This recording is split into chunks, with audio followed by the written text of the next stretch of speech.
തിരുവാതിലിന്റെ മുൻപിലുള്ള മഹാപർവ്വതമേ നീ സമഭൂമിയായിട്ട് ഏറെ പരിചയമുള്ള ഒരു വാക്യമാണ് നമ്മുടെ ഇന്ന് രാത്രിയിലെ സവിശേഷമായ ചിന്തയ്ക്ക് ആധാരമായി ഇവിടെ വായിച്ച് കേൾക്കുവാനായിട്ട് കർത്താവ് ഇടയാക്കി. സ്തോത്രം. ഇന്ന് രാത്രിയിൽ ഈ വചനത്തിൽ നിന്നുകൊണ്ട് ചില സമയങ്ങൾ നിങ്ങളുമായി ദൈവവചനം പങ്കിടുവാൻ വേണ്ടി കർത്താവിൽ ഞാൻ ആഗ്രഹിക്കുന്നു. വളരെ പ്രാർത്ഥനയോടുകൂടെ ദൈവവചനത്തിലേക്ക് നമുക്ക് ഓരോരുത്തർക്കും പ്രവേശിക്കാം. സ്തോത്രം. വേദപുസ്തകം നമ്മൾ പഠിക്കുമ്പോൾ പഴയ നിയമത്തിൽ 39 പുസ്തകങ്ങളാണ്. 39 പുസ്തകങ്ങളെ വേദ പണ്ഡിതന്മാർ പഠന സൗകര്യത്തിന് വേണ്ടി 4 ഭാഗങ്ങളായിട്ട് തിരിച്ചാണ് പഠിപ്പിക്കുന്നത്. മോശയുടെ പഞ്ചഗ്രന്ഥങ്ങൾ അഥവാ ന്യായപ്രമാണ പുസ്തകങ്ങൾ, ചരിത്ര പുസ്തകങ്ങൾ, കാവ്യ പുസ്തകങ്ങൾ, പ്രവചന പുസ്തകങ്ങൾ, ഇങ്ങനെ 4 ഭാഗമായിട്ടാണ് തിരിച്ച് പഠിപ്പിക്കുന്നത്. സ്തോത്രം. പ്രവചന പുസ്തകത്തിൽ നിന്ന് വായിച്ചത് കൊണ്ട് ഞാൻ അവിടേക്ക് അല്പസമയം നമ്മുടെ ചിന്ത കൊണ്ടുവരുവാൻ വേണ്ടി താല്പര്യപ്പെടുകയാണ്. സ്തോത്രം. പ്രവചന പുസ്തകം നമുക്ക് എല്ലാവർക്കും വേറെ താല്പര്യമുള്ള ഒരു വിഷയമാണ് പ്രവചനം എന്ന് പറയുന്നത്. പഴയ നിയമത്തിൽ അല്ലെങ്കിൽ വേദപുസ്തകം മുഴുവനായി നമ്മൾ പഠിച്ചാൽ പ്രവചനങ്ങളില്ലാത്ത ഒറ്റ പുസ്തകം പോലുമില്ല. ആദ്യ പുസ്തകമായ ഉൽപ്പത്തി മുതൽ ഒടുവിലത്തെ പുസ്തകമായ വെളിപ്പാട് വരെ ഒന്നോ അതിലധികമോ പ്രവചനങ്ങളില്ലാത്ത ഒറ്റ പുസ്തകമില്ല. പക്ഷേ പ്രവചനങ്ങൾ ഉണ്ട് എന്ന കാരണത്താൽ എല്ലാ പുസ്തകങ്ങളെയും പ്രവചന പുസ്തകം എന്ന പേരിലല്ല അറിയപ്പെടുന്നത്. സ്തോത്രം. വേദപുസ്തകത്തിലുള്ള പുസ്തകങ്ങളിൽ 17 പുസ്തകങ്ങളെയാണ് പ്രവചന പുസ്തകങ്ങൾ എന്ന പേരിൽ അറിയപ്പെടുന്നത്. അതിൽ പഴയ നിയമത്തിൽ 16 പുസ്തകങ്ങളും പുതിയ നിയമത്തിലുള്ള ഏക പ്രവചന പുസ്തകമാണ് വെളിപ്പാട് പുസ്തകം. അപ്പോൾ ബാക്കി പ്രവചന പുസ്തകങ്ങളെല്ലാം പഴയ നിയമത്തിലുള്ളതാണ്. ഇനി പഴയ നിയമത്തിലുള്ള ഈ 16 പ്രവചന പുസ്തകങ്ങളെ വേദപണ്ഡിതന്മാർ പഠന സൗകര്യത്തിന് വേണ്ടി 3 ആയിട്ട് പഠിപ്പിക്കാറുണ്ട്. 3 നിലയിൽ അതിനെ പഠിപ്പിക്കാം. അതിലൊന്നാമത്തെ പഠനം നമുക്ക് എല്ലാവർക്കും അറിയാം. വലിയ പ്രവാചകന്മാരെന്നും ചെറിയ പ്രവാചകന്മാരെന്നും പുസ്തകത്തെ രണ്ടായി തിരിക്കുന്നു. വലിയ പ്രവാചകനെന്നും ചെറിയ പ്രവാചകന്മാരും. വലിയ പ്രവാചകന്മാർ 4 പേരാണ്. യെശയ്യാവ്, യിരെമ്യാവ്, യെഹെസ്കേൽ, ദാനിയേൽ. ഈ 4 പേര് വലിയ പ്രവാചകന്മാരെന്നും ഹോശേയ മുതൽ മലാക്കി വരെയുള്ള 12 പ്രവാചകന്മാരെ ചെറിയ പ്രവാചകന്മാർ എന്ന പേരിലുമാണ് അറിയപ്പെടുന്നത്. സ്തോത്രം. ഒരിക്കലും ഇത് ദൈവമല്ല അങ്ങനെ തിരിച്ചിരിക്കുന്നത്. കാരണം ദൈവത്തെ സംബന്ധിച്ചിടത്തോളം ദൈവത്തിന് വലിപ്പം ചെറുപ്പങ്ങളൊന്നുമില്ല. സ്തോത്രം. 16-ാം സങ്കീർത്തനത്തിൽ സങ്കീർത്തനക്കാരൻ ആത്മാവിൽ പറയുന്നത്, ഭൂമിയിലുള്ള വിശുദ്ധന്മാരോ അവർ എനിക്ക് പ്രസാദമുള്ള ശ്രേഷ്ഠന്മാർ തന്നെ. അപ്പൊ ഭൂമിയിലുള്ള ഏതൊരു വിശുദ്ധനും ദൈവത്തിന്റെ മുമ്പിൽ ശ്രേഷ്ഠന്മാരാണ്. അപ്പൊ അവിടെ വലിപ്പ ചെറുപ്പങ്ങളൊന്നുമില്ല. നേരെ മറിച്ച് പ്രവചന പണ്ഡിതന്മാർ പഠന സൗകര്യത്തിന് വേണ്ടി തിരിച്ചിരിക്കുന്നതാണ് വലിയ പ്രവാചകന്മാരെന്നും ചെറിയ പ്രവാചകന്മാർ. എന്തുകൊണ്ടാണ് ചിലരെ വലിയവരെന്നും ചിലരെ ചെറിയവരെന്നും തിരിക്കാൻ കാരണം? വലിയ പ്രവാചകന്മാരെന്നും തിരിക്കാൻ കാരണം അവർ പ്രവചിച്ച പ്രവചനങ്ങളുടെ കാലഘട്ട ദൈർഘ്യം, നീണ്ട വർഷങ്ങൾ പ്രവചിച്ചവരുണ്ട്. അതുപോലെ തന്നെ ഒന്നിലധികം പ്രവചനങ്ങൾ നടത്തിയവരുണ്ട്, കൂടുതൽ പ്രവചിച്ചവരുണ്ട്. കൂടാതെ അവരുടെ പുസ്തകങ്ങളുടെ അധ്യായങ്ങളുടെ വലിപ്പം, ഇങ്ങനെ പല കാര്യങ്ങൾ നോക്കിയിട്ടാണ് വലിയ പ്രവാചകന്മാരെന്ന് ചിലര് തിരിച്ചിരിക്കുന്നത്. സ്തോത്രം. ഹല്ലേലൂയ. എന്നാൽ ചെറിയ പ്രവാചകന്മാരെന്ന് പറയുമ്പോൾ ഒറ്റ പ്രവചനം നടത്തിയ യോനയെ വരെ പ്രവാചകന്മാരുടെ കൂട്ടത്തിൽ ദൈവം ഉൾപ്പെടുത്തിയിട്ടുണ്ട്, അല്ലെ? ചെറിയ പ്രവാചകന്മാരുടെ കൂട്ടത്തിൽ. അപ്പോൾ അധികം പ്രവചിക്കാത്ത, അധിക കാലഘട്ടങ്ങൾ പ്രവചിക്കാത്ത പുസ്തകങ്ങളുടെ അധ്യായങ്ങളുടെ വലുപ്പം കുറവുള്ള ആ പുസ്തകങ്ങളെയാണ് ചെറിയ പ്രവാചകന്മാർ എന്ന പേരിൽ അറിയപ്പെടുന്നത്. അപ്പൊ ദൈവത്തെ സംബന്ധിച്ചിടത്തോളം ദൈവം ഒരു മനുഷ്യനെ ഏൽപ്പിക്കുന്ന ദൗത്യം അത് കൃത്യമായി നിർവഹിക്കുക എന്നുള്ളതാണ് ദൈവം ആഗ്രഹിക്കുന്നത്. സ്തോത്രം. കർത്താവായ യേശു ഉപമ പറയുമ്പോൾ 5 താലന്ത് കൊടുത്തവനുണ്ട്, 2 താലന്ത് കൊടുത്തവനുണ്ട്, അല്ലെ? 5 കൊടുത്തവൻ 5 കൂടെ നേടിയപ്പോൾ നല്ലവനും വിശ്വസ്തനുമായ ദാസനെ എന്നാണ് വിളിച്ചത്. 2 കൊടുത്തവൻ 2 കൂടെ നേടിയപ്പോൾ അവനെയും അതേ പ്രയോഗം തന്നെയാണ് ദൈവം പ്രയോഗിച്ചിരിക്കുന്ന, നല്ലവനും വിശ്വസ്തനുമായ ദാസനെ. അങ്ങനെയാണെങ്കിൽ ദൈവത്തെ സംബന്ധിച്ചിടത്തോളം ദൈവത്തിന് വലിയവനെന്നോ ചെറിയവനെന്നോ വ്യത്യാസമില്ല. ദൈവം നമ്മളെ ഏൽപ്പിക്കുന്ന കാര്യങ്ങൾ അത് കൃത്യമായി നിർവഹിക്കുക എന്നുള്ളൊരു ദൗത്യമാണ് ദൈവം നമ്മളെ ഏൽപ്പിച്ചിരിക്കുന്നത്. അപ്പോൾ ഒന്നാമത്തെ ഭാഗം വലിയ പ്രവാചകന്മാരും ചെറിയ പ്രവാചകന്മാരും. അതിൽ ചെറിയ പ്രവാചകന്മാരുടെ കൂട്ടത്തിൽ ഉൾപ്പെട്ട അനുഗ്രഹീതനായ ഒരു പ്രവാചകനാണ് സെഖരിയ പ്രവാചകൻ. ഇനി രണ്ടാമത്തെ പഠനം എന്ന് പറയുന്നത് യഹൂദ ജനത്തിന്റെ ബാബിലോണിയ പ്രവാസത്തെ അടിസ്ഥാനപ്പെടുത്തി ഈ പ്രവചന പുസ്തകങ്ങളെ 3 ഭാഗമായി തിരിക്കാം. പ്രവാസത്തിന് മുമ്പുള്ള പ്രവചനങ്ങൾ, പ്രവാസ കാലഘട്ടത്തിലുള്ള പ്രവചനങ്ങൾ, പ്രവാസകാലത്തിന് ശേഷമുള്ള പ്രവചനങ്ങൾ. അതിൽ പ്രവാസകാലത്തിന് പ്രവാചകത്വത്തിന് ശേഷമുള്ള അനുഗ്രഹിക്കപ്പെട്ട ഒരു പ്രവചനമാണ് ശെഖര്യാ പ്രവാചകന്റെ പുസ്തകം. ഇനി മൂന്നാമത്തെ പഠനം സമകാലീന പ്രവചനമെന്നും അനധി വിദൂര ഭാവിയിൽ നടക്കേണ്ടവയെ കുറിച്ചുള്ള പ്രവചനം. സ്തോത്രം. എന്താണ് സമകാലീന പ്രവചനം എന്ന് പറഞ്ഞാൽ? സമകാലീന പ്രവചനം എന്ന് പറഞ്ഞാൽ ഒരു പ്രവാചകൻ ഒരു പ്രവചനം നടത്തിയാൽ ആ പ്രവാചകൻ ജീവിച്ചിരിക്കുന്ന കാലഘട്ടത്തിൽ തന്നെ ആ പ്രവചനം നിറവേറുകയാണെങ്കിൽ അതിനാണ് സമകാലീന പ്രവചനം എന്ന് പറയുന്നത്. മനസ്സിലായെന്ന് ഞാൻ കരുതുകയാണ്. രണ്ടാമത്തെ ഭാഗം അനധി വിദൂര ഭാവിയിൽ നടക്കേണ്ടവയെ കുറിച്ചുള്ള പ്രവചനം. അതായത് ഒരു പ്രവാചകൻ ഒരു പ്രവചനം നടത്തിയാൽ അദ്ദേഹം മരിച്ചു മാറിയാലും കാലഘട്ടങ്ങൾക്കപ്പുറം, നൂറ്റാണ്ടുകൾക്കും സഹസ്രാബ്ദങ്ങൾക്കും അപ്പുറമായി നിറവേറേണ്ടതിന് വേണ്ടി നിലനിൽക്കുന്ന പ്രവചനങ്ങൾക്കാണ് അനധി വിദൂര ഭാവിയിൽ നടക്കേണ്ട പ്രവചനങ്ങൾ എന്ന് പറയുന്നത്. അപ്പോൾ അതിൽ അനധി വിദൂര ഭാവിയിൽ നടക്കേണ്ട നിരവധി പ്രവചനങ്ങളുടെ സമാഹാരമാണ് ശെഖര്യാ പ്രവാചകന്റെ പുസ്തകം. Praise the Lord. ഹല്ലേലൂയ. അങ്ങനെ എല്ലാ നിലയിലും ഏറെ അനുഗ്രഹിക്കപ്പെട്ട ഒരു പുസ്തകമാണ് ഈ ശെഖര്യാ പ്രവാചകന്റെ പുസ്തകം. ശ്രദ്ധിച്ച്, ഇനി വേദപുസ്തകത്തിലെ പ്രവചനങ്ങളെ സംബന്ധിച്ച് വളരെ പ്രാധാന്യമുണ്ട്, അല്ലെ? വേദപുസ്തകത്തിലെ പ്രവചനങ്ങൾക്ക് വളരെയധികം പ്രാധാന്യമുണ്ട്. അത് മനസ്സിലാക്കണമെങ്കിൽ നമ്മൾ 2 പത്രോസ് ലേഖനം 1-ാം അധ്യായം അതിന്റെ 19 മുതൽ 21 വരെയുള്ള വാക്യങ്ങൾ പഠിക്കുമ്പോഴാണ് വേദപുസ്തകത്തിലെ പ്രവചനങ്ങളുടെ പ്രാധാന്യത എന്താണ് എന്ന് മനസ്സിലാക്കുന്നത്. സ്തോത്രം. പല ആളുകളും വേദപുസ്തകം സ്തോത്രം ഇഷ്ടമുള്ള പുസ്തകങ്ങൾ മാത്രമാണ് വായിക്കുന്നത്. എന്ന് പറഞ്ഞാൽ വായിച്ചാൽ മനസ്സിലാകുന്നതും വേഗത്തിൽ എടുക്കാൻ പറ്റുന്നതുമായ പുസ്തകങ്ങൾ, അതിൽ പെടുന്നതാണ് സങ്കീർത്തനങ്ങൾ. സ്തോത്രം. വേദപുസ്തകം മുഴുവൻ വായിച്ചു തീർന്ന എത്ര പേരുണ്ടെന്ന് ചോദിച്ചാൽ നമ്മൾ എത്ര പേർക്ക് അഭിമാനത്തോടെ ഞാൻ വേദപുസ്തകം മുഴുവൻ വായിച്ചു എന്ന് പറയാൻ കഴിയും? Praise the Lord. എത്ര പ്രാവശ്യം വായിച്ചെന്ന് ചോദിച്ചാൽ നമ്മുടെ ഉത്തരം എന്താകും? എന്താണെങ്കിലും വേദപുസ്തകം എന്ന് പറയുന്നത് അത് പൂജിക്കേണ്ട ഒരു വിഗ്രഹമല്ല, പ്രമാണിക്കേണ്ട, പ്രയോഗിക്കേണ്ട ഒരു ആയുധമാണ്. സ്തോത്രം. അതുകൊണ്ട് തന്നെ വേദപുസ്തകം വായിക്കാനും പഠിക്കാനും ഗ്രഹിക്കാനും ഉള്ളതാണ്, അല്ലെ? Praise the Lord. അപ്പൊ അതുകൊണ്ട് തന്നെ വേദപുസ്തകം പഠിക്കാനും അത് പ്രയോഗിക്കുവാനുമുള്ള ഒരു ആയുധമായി ദൈവം ഇതിനെ നമ്മുടെ ജീവിതത്തിൽ നൽകിത്തരട്ടെ എന്ന് ഞാൻ ആത്മാർത്ഥമായി ആഗ്രഹിക്കുകയാണ്. സ്തോത്രം. ഓക്കെ, ഞാൻ പറഞ്ഞല്ലോ വേദപുസ്തകത്തിലെ പ്രവചനങ്ങൾക്ക് വളരെ പ്രാധാന്യമുണ്ട്.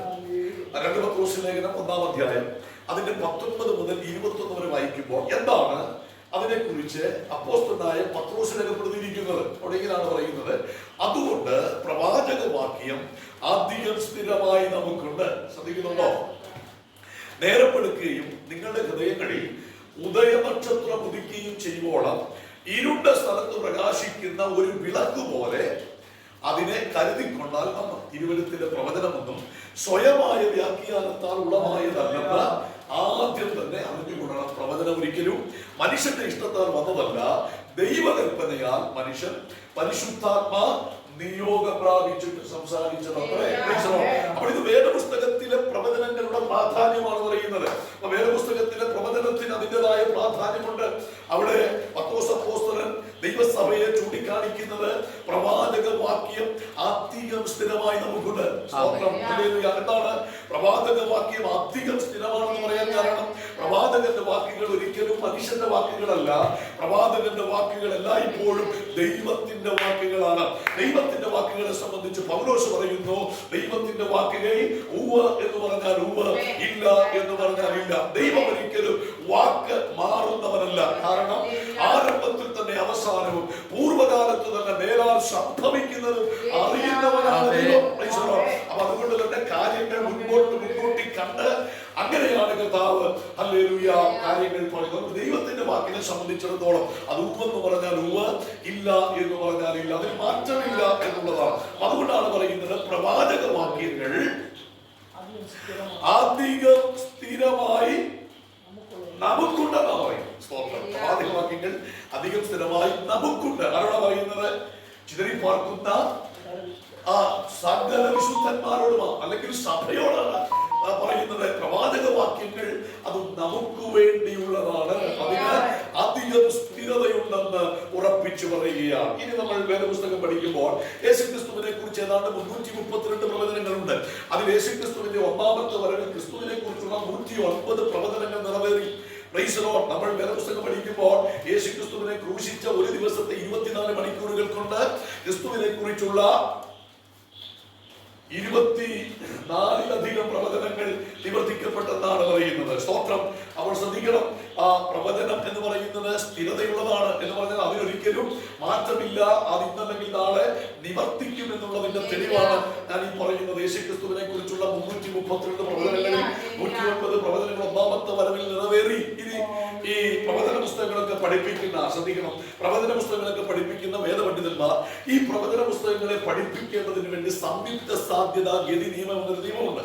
ആ നിയമം അനുസരിച്ച് ഒരു പ്രവചനം നിറവേറണമെങ്കിൽ 1000-ലധികം അസാധ്യതകൾ തരണം ചെയ്യണം. ഒരു പ്രവചനം നിറവേറുവാൻ 1000-ലധികം അസാധ്യതകൾ തരണം ചെയ്യണം ഒരു പ്രവചനം നിറവേറുവാൻ. ഹല്ലേലൂയ. ശ്രദ്ധിക്കണം, നമുക്കറിയാം വേദപുസ്തകം നമ്മൾ പഠിക്കുമ്പോൾ യോസേഫിനെ കുറിച്ച് ഒരു പ്രവചനം, അല്ലെങ്കിൽ ദർശനത്തിലൂടെ, ഒരേ അർത്ഥം വരുന്ന 2 ദർശനത്തിലൂടെ യോസേഫിന്റെ ഭാവി എന്താകുമെന്ന് ദൈവം വെളിപ്പെടുത്തി, അല്ലെ? അതൊരു പ്രവചനമായിട്ട് നമുക്ക് കാണാം. കാരണം ഭാവിയെ കുറിച്ചുള്ള അതൊരു വെളിപ്പാടിലെ സ്വപ്നത്തിലൂടെ യോസേഫിന്റെ ഭാവി എന്താകുമെന്ന് ദൈവം കാണിച്ചതാണ്. അതൊരു ഭാഗത്ത് നമുക്കൊരു പ്രവചനമായിട്ട് തന്നെ കാണാം. കാരണം ഭാവിക്ക് പ്രാധാന്യം കൊടുത്ത് പറഞ്ഞിരിക്കുന്നത് കൊണ്ട്, സ്വപ്നത്തിൽ കാണിച്ചിരിക്കുന്നത് കൊണ്ട് അതൊരു പ്രവചനമാണ്. പക്ഷെ ആ പ്രവചനം സ്വപ്നത്തിലൂടെയാണ് യോസേഫിന്റെ ദൈവം അറിയിച്ചത് എന്ന് മാത്രം, അല്ലേ?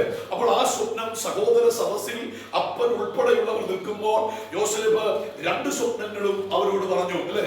ആ സ്വപ്നത്തിന്റെ അകത്ത് യോസേഫ് വലിയവനും അപ്പനും സഹോദരന്മാരും യോസേഫിനെ നമസ്കരിക്കുന്ന ഒരു വിഷയത്തെ കുറിച്ചാണ് കാണിക്കുന്നത്. അല്ലെങ്കിൽ യോസേഫിന്റെ ഭാവി എല്ലാ സഹോദരന്മാർക്കും മീതെയാകും എന്നൊരു പ്രവചനം സ്വപ്നത്തിലൂടെ ദൈവം യോസേഫിനോട് പറഞ്ഞു. അത് സഹോദരന്മാരുടെ മുമ്പിൽ അവതരിച്ചപ്പോൾ അവതരിപ്പിച്ചത് കേട്ട സഹോദരന്മാരെല്ലാം യോസേഫിന് വിരോധമായി മാറി. എന്നിട്ട് യോസേഫ് സഹോദരന്മാരുടെ ക്ഷേമം അറിയുവാൻ അപ്പനാൽ അയക്കപ്പെട്ട് അവർ ആയിരിക്കുന്ന സ്ഥലത്ത് ചെല്ലുമ്പോൾ ദൂരവേ യോസേഫിനെ കാണുന്ന സഹോദരന്മാർ ഒരുമിച്ച് പറയുന്നത്, നമുക്ക് യോസേഫിനെ കൊന്നുകളയാം. അവന്റെ സ്വപ്നം എന്താണ്? ശ്രദ്ധിക്കണം, സ്വപ്നം. അവർ പറയുന്നത് നമുക്ക് യോസേഫിനെ കൊന്നുകളയാം, അവന്റെ സ്വപ്നം എന്താകും എന്ന് പറഞ്ഞാൽ എന്താണ് സ്വപ്നം? സ്വപ്നം എന്ന് പറയുന്നത് യോസേഫിന്റെ ഭാവിയാണ്, അല്ലെ? ദൈവം യോസേഫിന്റെ ഭാവിയെ കുറിച്ചുള്ള പ്രവചനം സ്വപ്നത്തിലൂടെ യോസേഫിന് കൊടുത്തതാണ്, അല്ലെ? അങ്ങനെയാണെങ്കിൽ അവന്റെ ഭാവി എന്താകും, അല്ലെ? അവനോട് പറഞ്ഞ സ്വപ്നത്തിലൂടെ ദൈവം ഇടപെട്ട അവന്റെ ഭാവിയെ കുറിച്ചുള്ള പ്രവചനം എന്താകും, അല്ലെ? അപ്പൊ യോസേഫിനെ നമുക്ക് കൊന്നുകളയാമെന്നാ പറഞ്ഞു, അല്ലെ? കൊല്ലാൻ വേണ്ടി അവർ ശ്രമിച്ചതാണ്. പക്ഷേ രൂപയിൽ ഇടപെട്ട് അത് ഒഴിവാക്കി വിടുക, അല്ലെങ്കിൽ രൂപയിലൂടെ ദൈവാത്മാവ് അത് ഒഴിവാക്കി വിടുക. നിങ്ങൾ ശ്രദ്ധിച്ച്, അവർ യോസേഫിനെ കൊന്നിരുന്നെങ്കിലോ സ്വപ്നം നിവർത്തിക്കപ്പെടുകയില്ല, അല്ലെ? അപ്പം അങ്ങനെ ആ ഒന്നാമത്തെ പ്രതിസന്ധി തരണം ചെയ്യുക. അങ്ങനെ നോക്കിയാൽ 1000കണക്കിന് പ്രതിസന്ധികളെ യോസേഫ് തരണം ചെയ്തിട്ടാണ് വേദപുസ്തകത്തിൽ അല്ലെങ്കിൽ ഉൽപ്പത്തി പുസ്തകം ഒടുവിൽ കാണുന്ന ഫറവോന്റെ ആ മന്ത്രിയ അലങ്കൃതമായ പദവിയിലേക്ക് യോസേഫ് എത്തുമ്പോൾ 1000കണക്കിന് അസാധ്യതകളെ തരണം ചെയ്തുകൊണ്ടാണ് യോസേഫ് അവിടെ എത്തിച്ചേരുന്നത്. അങ്ങനെയാണെങ്കിൽ അത് വേദപുസ്തകത്തിൽ അതിൽ നാം കാണുന്ന ഓരോ പ്രവചനങ്ങളും പഠിച്ചാൽ, ഓരോരുത്തരെ കുറിച്ചുള്ള ദൈവശബ്ദം പഠിച്ചാൽ, അവരൊക്കെ അവിടെ എത്തിയതിന്റെ പുറകിൽ 1000കണക്കിന് അസാധ്യതകൾ തരണം ചെയ്തിട്ടാണ് അവിടെ എത്തിയത്. എത്രയോ പ്രവചനങ്ങൾ ഉണ്ടായിരുന്നു. പക്ഷേ യേശു ജനിച്ച സമയത്ത് തന്നെ യേശുവിനെ കൊന്നുകളയുവാൻ കൽപ്പന പുറപ്പെടുവിച്ചതാണ്. റോമൻ പടയാളികൾ യേശുവിനെ പിടിച്ചു കൊല്ലുവാൻ 3 വയസ്സിന് താഴെയുള്ള സകല കുഞ്ഞുങ്ങളെ കൊല്ലുമ്പോൾ അവരുടെ ദൃഷ്ടി, അല്ലെങ്കിൽ ആ പിശാചിന്റെ പദ്ധതി യേശുവിനെ നശിപ്പിക്കുക എന്നുള്ളതാണ്. പക്ഷെ അവരുടെ ദൈവം അത്ഭുതകരമായ യേശുവിനെ നടത്തി. യേശുവിനെ കുറിച്ചുള്ള ദൈവപദ്ധതി ക്രൂശിൽ വെളിപ്പെടുത്തിയില്ലേ? അങ്ങനെയാണെങ്കിൽ ദൈവാത്മാവിനെ വിളിച്ചു പറയാം, അമ്മയെ കുറിച്ച്, അല്ലെങ്കിൽ വേദപുസ്തകത്തിൽ പറയുന്ന ഓരോ പ്രവചനങ്ങളും നിറവേറുന്നതിന്റെ പുറകിൽ 1000കണക്കിന് അസാധ്യതകൾ തരണം ചെയ്തിട്ടാണ്. അതുകൊണ്ട് പ്രബന്ധമൊക്കെ കേട്ട് ഉറങ്ങിയാലൊന്നും കാര്യം നടക്കുക. ദൈവാത്മാവ് ഒരു ദൂത് പറഞ്ഞത് പ്രാപിക്കേണ്ട ഉത്തരവാദിത്വം ദൈവം പറഞ്ഞു എന്ന കാരണത്താൽ നടക്കണമെന്ന് നിർബന്ധമില്ല. ദൈവം പറഞ്ഞത് നിവർത്തിക്കപ്പെടണമെങ്കിൽ ദൈവം പറയുന്ന ദൂത് മാറോട് ചേർത്ത് പിടിച്ച് അത് നിവർത്തിക്കുന്നത് വരെ നിരന്തരമായി പ്രാർത്ഥനയിൽ അതിനോട് പോരാടണം. കാരണം അത് നിവർത്തിക്കപ്പെടാതിരിക്കേണ്ടതിന് ആ ദൈവം നിന്നോടോ, നിന്റെ കുടുംബത്തോടോ, നിന്റെ തലമുറയോടോ, ദൈവസഭയോടോ, ശിശുക്കളോടോ ദൈവത്തിന്റെ ദൂതുകൾ പറഞ്ഞിട്ടുണ്ടെങ്കിൽ അത് നിവർത്തിക്കപ്പെടാതിരിക്കാൻ മറുഭാഗത്ത് നമുക്ക് വിരോധമായി ചലിക്കുന്ന പൈശാചിക പദ്ധതികളുണ്ട്. അതിനെ അതിജീവിക്കണമെങ്കിൽ, അതിനെ അതിജീവിച്ച് അത് പിടിച്ചെടുക്കണമെങ്കിൽ അതിന് പ്രാർത്ഥിക്കുന്നവരെ കൊണ്ട് സാധിക്കും. ദിവസങ്ങളിൽ കേൾക്കുന്ന ദൂതുകൾ കേട്ട് കേട്ട് അത് ശേഖരിച്ചു വെക്കുകയല്ല, മറിച്ച് അത് പ്രാപിക്കേണ്ടതിന് വേണ്ടി ആത്മാവിൽ പ്രാർത്ഥിക്കണം. ഒരു വെല്ലുവിളികളും ദൈവം പറഞ്ഞ ആലോചനയിൽ നിന്ന് നമ്മളെ പിന്തിരിപ്പിക്കാൻ പാടില്ല.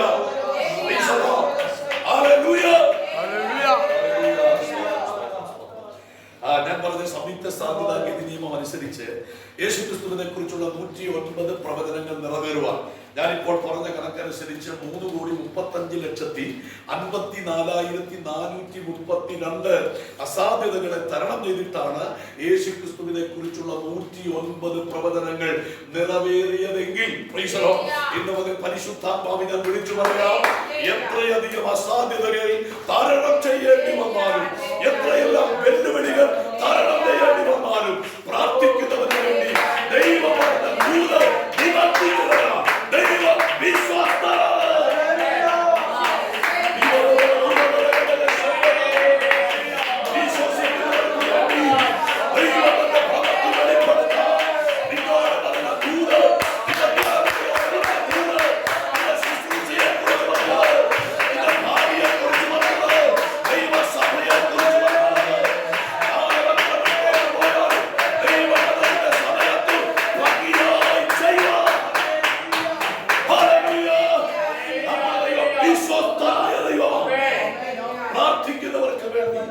ദൈവം പറഞ്ഞതൊന്നും നിവർത്തിക്കപ്പെടാതിരിക്കില്ല. അവൻ നിവർത്തിക്കുന്ന ദൈവമാണ്.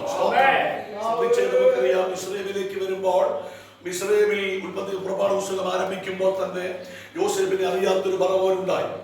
അദ്ദേഹം ഇസ്രായേൽ ജനത്തിന് വിരോധമായി എന്തെല്ലാം ചെയ്തു എന്നുള്ളത് നമുക്ക് എല്ലാവർക്കും നന്നായി അറിയാം.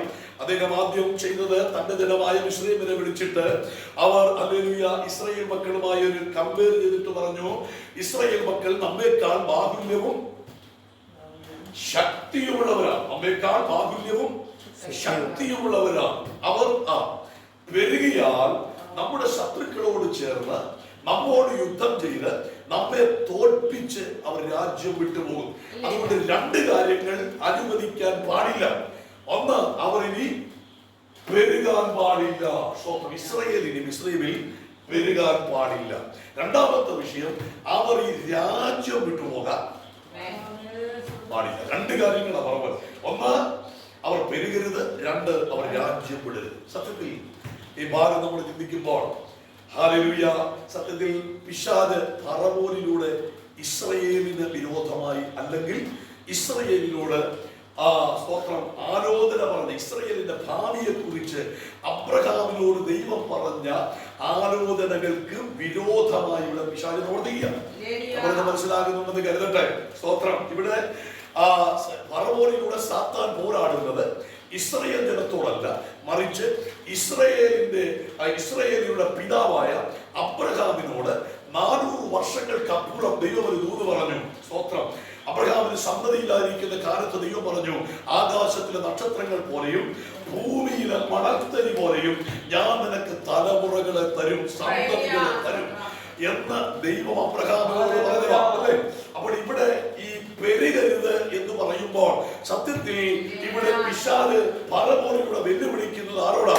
ഇസ്രായേലിനോടാണോ? വാഗ്ദത്തം കൊടുത്ത ദൈവത്തോടാണോ? സ്തോത്രം. ദൈവത്തോടാണ് വെല്ലുവിളിക്കുന്നത്. കാരണം ഇനി ഇസ്രായേൽ പെരുകാൻ പാടില്ല. ഇസ്രായേൽ ഇനിയും പെരുകാൻ പാടില്ല. അതുകൊണ്ട് ജനിക്കുന്ന ഏത് ആൺകുഞ്ഞുങ്ങളെയും കൊന്നുകളയുവാൻ 3 നിലയിലാണ് അവിടെ പ്രവർത്തിച്ചത്. പക്ഷേ അങ്ങനെ ഫറവോൻ ഇസ്രായേലിലെ ആൺകുഞ്ഞുങ്ങളെ കൊന്നുകളഞ്ഞ് അവരുടെ വർധനവിനെ തടയാൻ നോക്കിയ എല്ലാ വേലകളും ദൈവം തകർത്തു. സ്തോത്രം. ഹല്ലേലൂയ. അവരെ പീഡിപ്പിക്കുന്തോറും ഇസ്രായേൽ പെരുകി നിറഞ്ഞെന്നാ പറയുന്നത്. ഇസ്രായേലിനെ പീഡിപ്പിക്കുന്തോറും അവർ പെരുകിക്കൊണ്ടിരുന്നു. എന്താ? ഫറവോൻ എന്ന ഇസ്രായേലിലെ ആ രാജാവിന്റെ മുഴുവൻ അധികാരവും ഇസ്രായേലിലെ അടിമകളായ ഇസ്രായേൽ ജനത്തിന്റെ വളർച്ചയ്ക്ക് വിരോധമായി ഉപയോഗിച്ചിട്ടും ഹല്ലേലൂയ ഇവരുടെ വർധനവിനെ ഫറവോനോ തന്റെ ജനത്തിനോ തടയാൻ കഴിയാത്തതിന്റെ കാരണം ഹല്ലേലൂയ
കാരാഗ്രഹത്തിന്റെ അധികാരം കൈമാറിയിരിക്കുന്ന ഒരു മനുഷ്യൻ പൂർണ്ണമായ ദൈവസന്നിധി സമർപ്പിക്കപ്പെട്ടു. എന്താണ് ഇതിന്റെ കാരണം? സ്തോത്രം. ആത്മാവിന്റെ ശക്തി അർദ്ധരാത്രി കാരാഗ്രഹത്തിന്റെ അകത്തളത്തിൽ ചലിക്കാൻ തുടങ്ങിയപ്പോൾ കാരാഗ്രഹം പൂട്ടി അല്ലെങ്കിൽ വിശ്രമിക്കുന്ന ആ പ്രമാണി മാനസാന്തരപ്പെടത്തക്ക നിലയിൽ ദൈവത്തിന്റെ പ്രവൃത്തി ആരാധനയുടെ നടുവിൽ ആരാധിച്ചടത്ത് വെളിപ്പെട്ടെങ്കിൽ ഇന്ന് രാത്രി എവിടെയാണോ നിന്റെ വിഷയം, ഇന്ന് രാത്രി അവിടെ ദൈവാത്മാവ് ചലിക്കാൻ പോകുകയാണ്. എവിടെയാണോ നിന്നെ ഒതുക്കിയത്, എവിടെയാണോ നിന്നെ ബന്ധിച്ചത്, എവിടെയാണോ നിന്നെ വിശാലത്തെ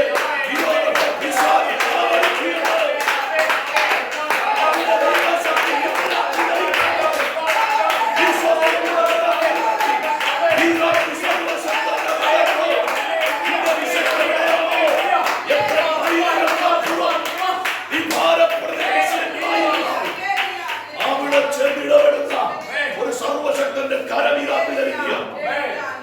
വിശ്വസിക്കുന്നവർക്ക് വേണ്ടി ദൈവത്തിന് സ്വന്തം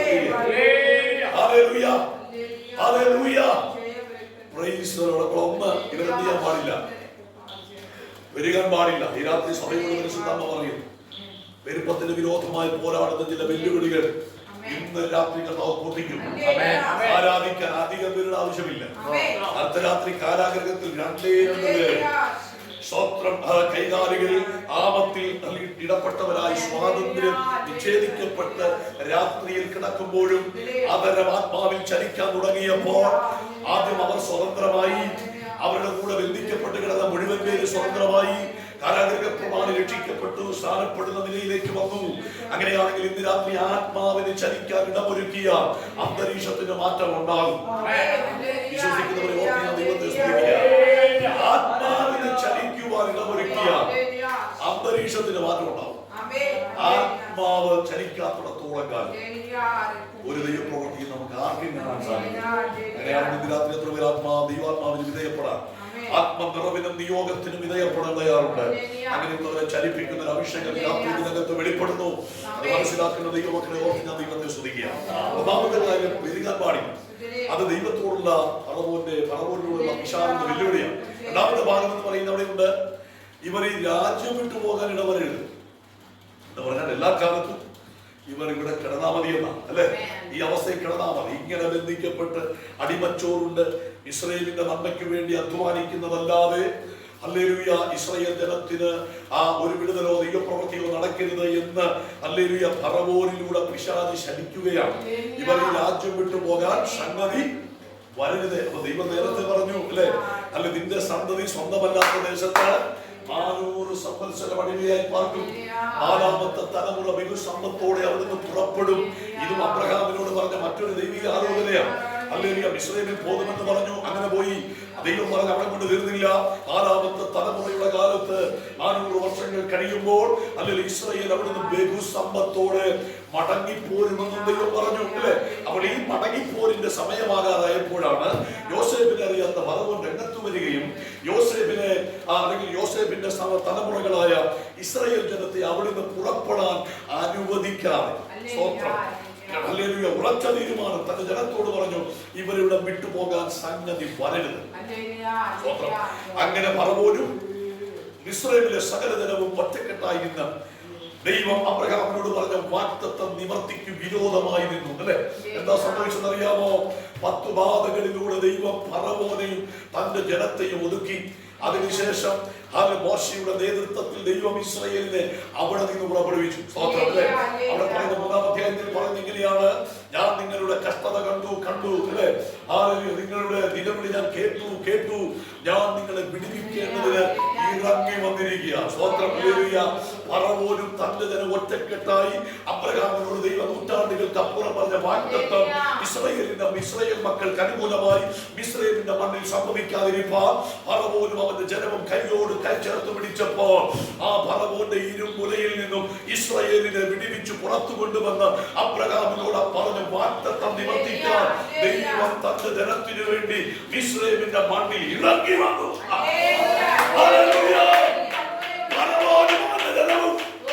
അബ്രഹാമിനോട് ദൈവം പറഞ്ഞ വാഗ്ദത്തം ഇസ്രായേലിന് അനുകൂലമായി മിസ്രയീമിൽ നടക്കാതിരിക്കാൻ അവരാകുന്ന ശ്രമിച്ച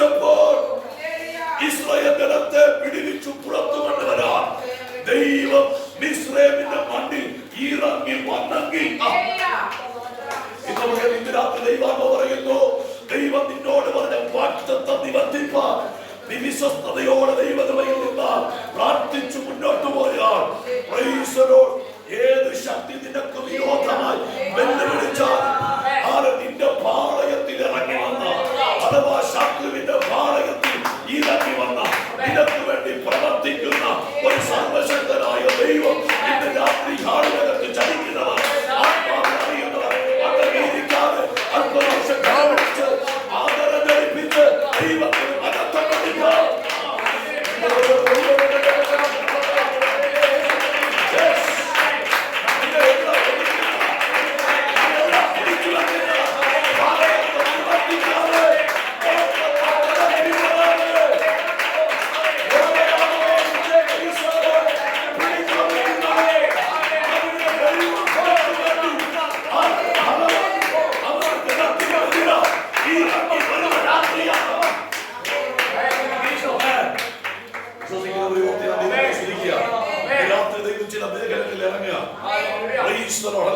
ശത്രു അത് നിന്നെ പുറത്തു വരാൻ സമ്മതിക്കത്തില്ലെങ്കിൽ, സമയമായിട്ടും നിവർത്തിക്കപ്പെടേണ്ട സമയമായിട്ടും നിനക്ക് വിരോധമായി പുറത്തു വരാതിരിക്കാൻ ഏതെല്ലാം നിലയിൽ ശത്രു വിരോധമായി ചലിച്ചാലും ശത്രുപാളയത്തിൽ ഇറങ്ങി വന്നിടപെടുന്ന സർവശക്തനായ ദൈവം ഈ രാത്രി ആലയത്തിനകത്ത് ചലിക്കുന്നത്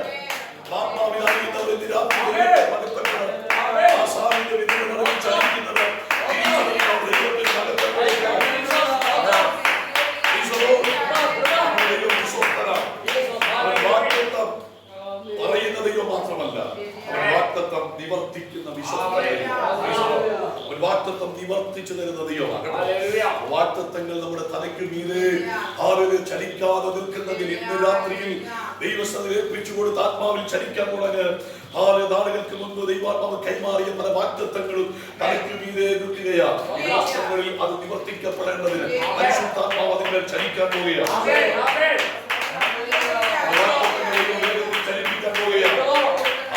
നീ പ്രയോജനപ്പെടത്തില്ല, നിന്നെ ഉപയോഗിക്കത്തില്ല, നീ മാനിക്കപ്പെടത്തില്ല, നീ ആദരിക്കപ്പെടത്തില്ല, നീ വർദ്ധിക്കത്തില്ല, നീ ദേശം വിട്ടു പോകത്തില്ല, രാജ്യം വിട്ടു പോകരുതെന്നൊക്കെ പിശാച് നിന്നെ നോക്കി വാത് കെട്ടുമ്പോൾ ഈ രാത്രി പരിശുദ്ധാത്മാവ് പറയുന്നു, ദൈവം ഇറങ്ങി വന്നിടപെടാൻ പോവുകയാണ്. പലതിനെയും പിശാച് പിടിച്ചെടുത്തിരിക്കുക. രാജ്യം വിട്ടു പോകരുത്.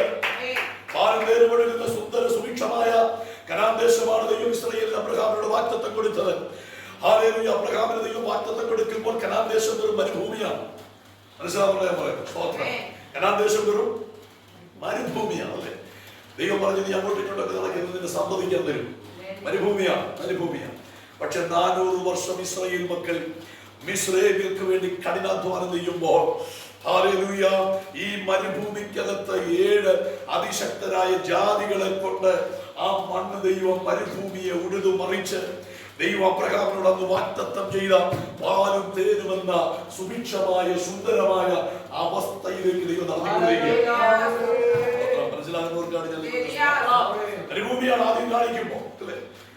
സുന്ദരമായ ദേശമായിരുന്നെങ്കിൽ ആ ദേശം ലോകത്ത് തിരഞ്ഞെടുക്കുമായിരുന്നു. പക്ഷെ അല്ല, മരുഭൂമി പാഴായി കിടക്കുന്ന ദേശം, ഒന്നും പ്രശംസിക്കാനോ ഒന്നും കണ്ട് സന്തോഷിക്കാനോ ഇല്ലാതിരുന്ന വെറുമൊരു മരുഭൂമിയാണ്.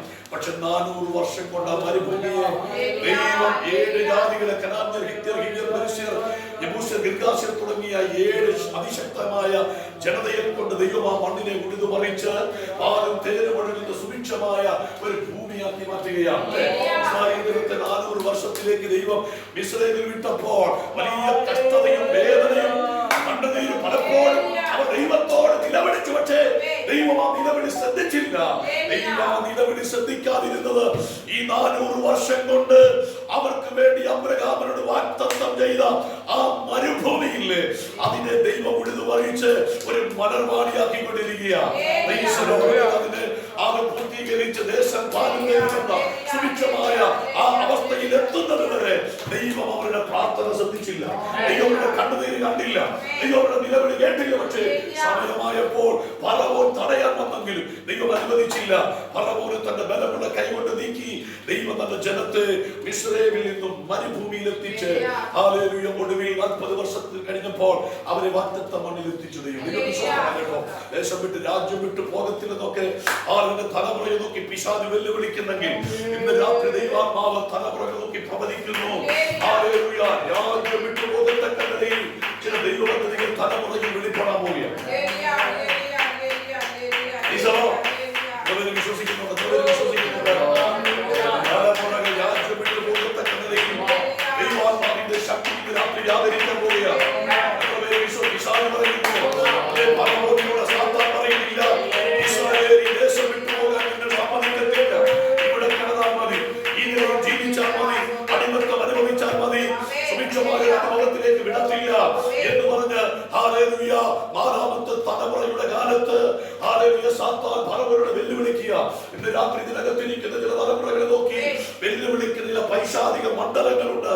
ആ തലമുറയുടെ ഭാവിക്ക് വിരോധമായി, അവർ രാജ്യം വിട്ട് യാത്ര ചെയ്യുന്നതിന് വിരോധമായി, രാജ്യങ്ങളുടെ നമ്മ ചുമന്നുകൊണ്ട് വരുന്നതിന് വിരോധമായി, നിന്റെ കുടുംബത്തിനകത്ത് തലമുറകൾക്ക് വിരോധമായി വാതിലെത്തുന്ന ചില മേഖലകൾക്കകത്ത് ഇന്ന് രാത്രി ദൈവത്തിന്റെ ആത്മാവിന്റെ ശക്തി വ്യാപരിക്കുന്നു. വിശ്വസിക്കുന്നവർ കരമടിച്ച്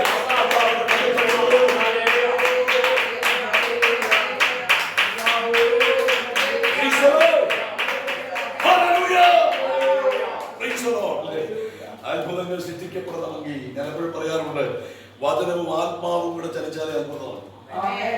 വചനവും ആത്മാവും സംഗമിച്ചാൽ അത്ഭുതം സൃഷ്ടിക്കപ്പെടും.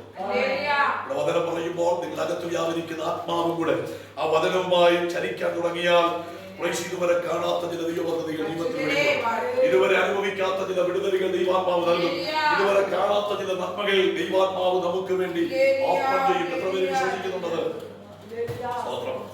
ഹല്ലേലൂയ. ഓക്കേ, ഞങ്ങളുടെ ഭാഗത്തിലേക്ക് വേഗത്തിൽ വരാം. അപ്പോൾ ഞാൻ പറഞ്ഞു വന്നത്, ഒരു പ്രവചനം നിറവേറണമെങ്കിൽ ആയിരക്കണക്കിന് സാധ്യതകൾ തരണം ചെയ്യണം, അല്ലേ? ഇസ്രായേലിൽ നിന്ന് ഇസ്രായേൽ മക്കൾ വിടുവിക്കപ്പെടുന്ന ദൈവത്തിന്റെ വാഗ്ദത്തമാണ്. അവർ കനാൻ ദേശത്ത് രാജ്യം വിട്ടു പോകുന്ന ദൈവത്തിന്റെ വാഗ്ദത്തമാണ്. പക്ഷേ വിടാതിരിക്കാൻ പിശാച് നോക്കി. പക്ഷേ വാഗ്ദത്തം പറഞ്ഞ ദൈവമായതുകൊണ്ട് സമയമായപ്പോൾ ഇറങ്ങി വന്ന് ഫറവോന്റെ ബലമുള്ള കയ്യിൽ നിന്ന് ദൈവം ആ ഇസ്രായേലിനെ വിടുവിച്ച് ഹല്ലേലൂയ ആ ചെങ്കടൽ അവർക്ക് വേണ്ടി വിഭാഗിച്ച് മരുഭൂമിയുടെ 40 വർഷങ്ങൾ ഹല്ലേലൂയ ക്ഷീണമറിയാതെ ബുദ്ധിമുട്ടറിയാതെ ദൈവം ജയോത്സവമായി നടത്തി. കനാൻ എന്ന സുന്ദരമായ ഭാരതത്തിൽ ഒഴുകുന്ന സമൃദ്ധിയുടെ രാജ്യത്ത് ദൈവം അവരെ എത്തിച്ചു. ദൈവം ഒരു വാക്ക് പറഞ്ഞാൽ ദൈവം നിവർത്തിക്കാൻ വിശ്വസ്തനാണ്. ദൈവം വാക്ക് പറഞ്ഞാൽ നിവർത്തിക്കാൻ വിശ്വസ്തനാണ്. അങ്ങനെ വിശ്വസ്തനായ ദൈവത്തെ സേവിക്കുവാൻ ഭാഗ്യം ലഭിച്ചതിനെ ഓർത്ത് ഞാൻ ദൈവത്തെ സ്തുതിക്കുക. സ്തോത്രം. ഹല്ലേലൂയ. വേഗത്തിൽ നമുക്ക് വരാം. അപ്പോൾ ഒരു പ്രവചനം നിറവേറുവാൻ ഞാൻ പറഞ്ഞല്ലോ, വേദപുസ്തകത്തിലെ പ്രവചനങ്ങളൊക്കെ തന്നെ സ്തോത്രം അത് നിറവേറും. കാരണം അത് ദൈവത്തിന്റെ വായു കൊണ്ട് അരുളിച്ചില്ല. എത്ര കാലഘട്ടങ്ങൾ കഴിഞ്ഞാലും അതൊക്കെ എന്ത് ചെയ്യും? നിവർത്തിക്കപ്പെടും. എന്നിട്ട് അടുത്ത ഭാഗം പറയുന്നു, പ്രവാചക വാക്യം അധികം സ്ഥിരമായി നമുക്കുണ്ട്. അടുത്ത വാക്യം, നേരം വെളുക്കുകയും നിങ്ങളുടെ ഹൃദയങ്ങളിൽ ഉദയനക്ഷത്രം ഉദിക്കുകയും ചെയ്യുവോളം ഇരുണ്ട സ്ഥലത്ത് പ്രകാശിക്കുന്ന ഒരു വിളക്ക് പോലെ അതിനെ കരുതിക്കൊണ്ടാൽ നന്ന്. അങ്ങനെ പറഞ്ഞല്ലേ? അപ്പം നേരം വെളുക്കുകയും നിങ്ങളുടെ ഹൃദയങ്ങളിൽ ഉദയനക്ഷത്രം ഉദിക്കുകയും ചെയ്യുവോളം ഇരുണ്ട സ്ഥലത്ത് പ്രകാശിക്കുന്ന ഒരു വിളക്ക് പോലെ പ്രവചനത്തെ നമ്മൾ കരുതണം. സഭയോട് പറയുന്നത്, ദൈവമക്കളോട് ദൈവം പറയുന്നത്, നമ്മൾ അതിനെ കരുതണം. എങ്ങനെ കരുതണം? ഇരുണ്ട സ്ഥലത്ത് പ്രകാശിക്കുന്ന ഒരു വിളക്കാണ് വേദപുസ്തകത്തിലെ പ്രവചനങ്ങൾ. അങ്ങനെ നമ്മൾ അതിനെ കരുതണം, അല്ലെ? വേദപുസ്തകത്തിലെ പ്രവചനങ്ങളെ അവഗണിക്കുന്നവരാണ് ഒരു നല്ല സമൂഹം വിശ്വാസികൾ. സ്തോത്രക്കാരൻ അത് വായിക്കാൻ മെനക്കെടാറില്ല. അതിന്റെ പ്രഭാഷണങ്ങൾ കേൾക്കുമ്പോഴേ നമുക്ക് ഭയങ്കര ക്ഷീണമാണ്. വായിക്കോട്ടെ വരുന്നു, ഉറക്കം തോന്നുന്നു, പിന്നെ നിവർത്തികളിലൊക്കെ പിടിച്ചിരിക്കുക. അപ്പം പ്രവചനം എന്ന് പറയുന്നത് പലപ്പോഴും നമുക്ക് ഇഷ്ടമാണെങ്കിലും വേദപുസ്തകത്തിലെ പ്രവചനങ്ങൾ വ്യാഖ്യാനിച്ചു കേൾക്കുന്നത് വലിയ താല്പര്യമില്ലാത്തൊരു വിഷയമായിട്ടാണ് ഞാൻ മനസ്സിലാക്കുന്നത്. എങ്കിലും ഹല്ലേലൂയ നമുക്ക് പറയാതിരിക്കാൻ വയ്യല്ലോ. വേദപുസ്തകത്തിലെ പ്രവചനങ്ങൾക്ക് അതിന്റെ വലിയ പ്രാധാന്യതയുണ്ട്. നേരം വെളുക്കുകയും നിങ്ങളുടെ ഹൃദയങ്ങളിൽ ഉദയനക്ഷത്രം ഉദിക്കുകയും ചെയ്യുമ്പോൾ ഇരുണ്ട സ്ഥലത്ത് പ്രകാശിക്കുന്ന ഒരു വിളക്ക് പോലെ വേദപുസ്തകത്തിലെ പ്രവചനങ്ങളെ കരുതണം എന്ന് മനസ്സിലായി. ഈ വാക്യം വായിച്ചപ്പോൾ എന്ത് നമുക്ക് മനസ്സിലായി? സ്തോത്രം. നേരം വെളുക്കുകയും, ആ വാക്യം ശരിയായിട്ട് നമ്മൾ പഠിച്ചാൽ ഇങ്ങനെയാണ്, ഉദയനക്ഷത്രം ഉദിക്കുകയും നേരം വെളുക്കുകയും ചെയ്യുവോളം എന്നാണ് അവിടെ നമ്മൾ വാക്യം. ഇപ്പോൾ നമ്മൾ കാണുന്നത്, മലയാളത്തിൽ നമ്മൾ കാണുന്നത് നേരം വെളുക്കുകയും ഉദയനക്ഷത്രം ഉദിക്കുകയും ചെയ്യുമ്പോഴാണ്. പക്ഷെ അതിന്റെ ശരിയായിട്ടുള്ള ട്രാൻസ്ലേഷൻ എന്ന് പറയുന്നത് ഉദയനക്ഷത്രം ഉദിക്കുകയും നേരം വെളുക്കുകയും ചെയ്യണം. ഉദയനക്ഷത്രം ഉദിക്കുമ്പോഴാണ് നേരം വെളുക്കുന്നത്. അതാണ് അതിന്റെ വാസ്തവം. അങ്ങനെയാണ് വാക്യം പറയേണ്ടത്. അപ്പൊ എന്താണ് ഇവിടെ പരിശുദ്ധാത്മാ പത്രോസിലൂടെ ഉദ്ദേശിച്ച് സഭയോട് പറയുന്നത്? എന്നുവരെ പ്രവചനത്തെ വിളക്കായി നമ്മൾ കരുതണം? നേരം വെളുക്കുന്നത് വരെ, അല്ലെങ്കിൽ ഉദയനക്ഷത്രം ഉദിച്ച് നേരം വെളുക്കുന്നത് വരെ. എന്താണ് അവിടെ അർത്ഥമാക്കുന്നത്? ഉദയനക്ഷത്രം എന്ന് പറഞ്ഞാൽ ആരാണ്? വെളിപ്പാട് പുസ്തകം 22-ാം അധ്യായത്തിന്റെ 16-ാമത്തെ വാക്യത്തിലേക്ക് നമ്മൾ വരുമ്പോൾ അവിടെ ഇങ്ങനെ രേഖപ്പെടുത്തിയിരിക്കുന്നു. യേശു തന്നെ പറയുന്നു, ഞാൻ ദാവീദിന്റെ പേരും വംശവും ശുഭ്രവുമായ ഉദയനക്ഷത്രവുമാകുന്നു. കേട്ടോ, അപ്പൊ യേശു തന്നെ പറയുന്നു, ഞാൻ ഉദയനക്ഷത്രമാകുന്നു. അങ്ങനെയാണെങ്കിൽ ഉദയനക്ഷത്രം ഉദിക്കുക എന്ന് ഉദ്ദേശിക്കുന്നത് യേശു ക്രിസ്തുവിന്റെ ആ മധ്യാകാശ വരവിനോടുള്ള ബന്ധത്തിലാണ് അവിടെ പരിശുദ്ധാത്മാ പത്രോസിലൂടെ പറഞ്ഞിരിക്കുന്നത്. ഇനി രണ്ടാമത്തെ ഭാഗം നേരം വെളുക്കുക. നേരം വെളുക്കുക എന്ന് ഉദ്ദേശിക്കുന്നത് എന്തുകൊണ്ടാണ്? റോമാലേഖനം 12:13 പറയുന്നു, രാത്രി കഴിവാറായി പകൽ അടുത്തിരിക്കുന്നു. അങ്ങനെയാണെങ്കിൽ ഈ കാലഘട്ടം എന്ന് പറയുമ്പോൾ കൃപായുഗം. കൃപായുഗത്തെ വേദപുസ്തകം വിശേഷിപ്പിക്കുന്നത് രാത്രിയോടുള്ള ബന്ധത്തിലാണ്. അങ്ങനെയാണെങ്കിൽ രാത്രി കഴിവാറായി പകൽ അടുത്തിരിക്കുന്നു. അപ്പോൾ സ്തോത്രം, എപ്പോഴാണ് രാത്രി കഴിഞ്ഞ് നേരം വെളുക്കുന്നത്, പകൽ അടുക്കുന്നത്?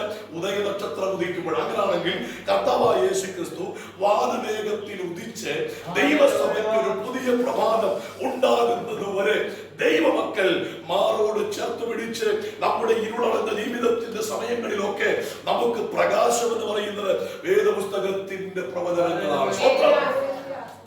അപ്പോൾ സ്തോത്രം, ഞാൻ പറഞ്ഞു വരുന്നത് യേശു ക്രിസ്തു വാനവേഗത്തിൽ ഉദിച്ച് ദൈവസഭയ്ക്ക് ഒരു പുതിയ പ്രഭാതം ഉണ്ടാകുന്നത് വരെ ദൈവമക്കൾ വേദപുസ്തകത്തിലെ പ്രവചനങ്ങളെ വിളക്കായിട്ട് കരുതണം. സ്തോത്രം, ഹല്ലേലൂയ. കഷ്ടതകൾ വരുമ്പോൾ, വേദനകൾ വരുമ്പോൾ, ഹല്ലേലൂയ, ആ സ്തോത്രം, എന്റെ അവസ്ഥ, എന്റെ ഭാവി എന്താകുമെന്നൊക്കെ നാം ആകുലപ്പെടുമ്പോൾ, ഞാൻ നിനക്ക് വേണ്ടി സ്ഥലമൊരുക്കാൻ പോകുന്നു, ഞാൻ പോയി സ്ഥലമൊരുക്കിയ ഞാൻ വേഗം വന്ന് നിങ്ങളെ എന്റെ അടുക്കൽ കൊണ്ടുപോകുമെന്നൊക്കെ ദൈവം പറഞ്ഞ ആ വാഗ്ദത്തങ്ങളില്ലേ, അങ്ങനെയുള്ള വാഗ്ദത്തങ്ങൾ നമ്മൾ മാറോട് ചേർത്ത് പിടിച്ച് നമ്മൾ ഹല്ലേലൂയ ദൈവകൃപയിൽ ഉറച്ചു നിൽക്കണം. അതാണ് പരിശുദ്ധാത്മാവിനെ ഉപദേശിക്കുന്നത്. ഓക്കെ, അടുത്ത ഭാഗം പറയുന്നു, തിരുവെഴുത്തിലെ പ്രവചനമെന്നും സ്വയമായ വ്യാഖ്യാനത്താൽ ഉളവായതെന്ന് ആദ്യം തന്നെ അറിഞ്ഞുകൊള്ളണം. അപ്പൊ വേദപുസ്തകത്തിലെ പ്രവചനങ്ങളൊന്നും തന്നെ സ്വയം വ്യാഖ്യാനിക്കപ്പെടുന്നതല്ല.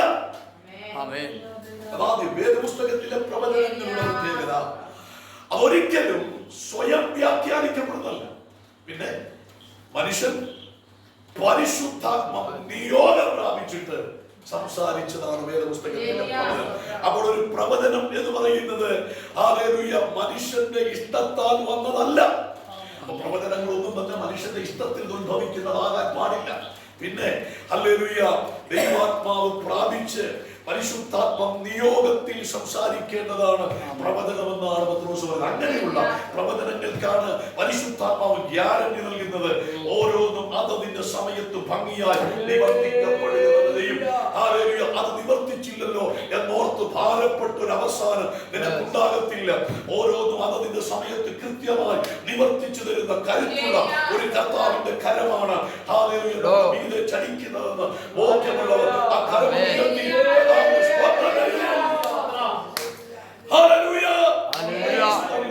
ഇനി നമ്മൾ വായിച്ച ഭാഗങ്ങളിലേക്ക് വേഗത്തിൽ വരാം. വേദപുസ്തകത്തിലെ പ്രവചനങ്ങളുടെ പ്രാധാന്യതയാണ് ഞാൻ നിങ്ങളെ ഓർമ്മപ്പെടുത്തിയത്. വായിച്ച വാക്യത്തിലേക്ക് നമുക്ക് വേഗത്തിൽ വരാം. ഇവിടെ നമ്മൾ വായിച്ച സെഖരിയ പ്രവാചകന്റെ പുസ്തകത്തിലാണ്. സെഖരിയ പ്രവാചകനെ കുറിച്ച് ഞാൻ പറഞ്ഞു. വളരെ അനുഗ്രഹിക്കപ്പെട്ട ഒരു ആത്മീയ പ്രഭാഷകൻ, ഒരു പ്രവാചകനാണ് അദ്ദേഹം.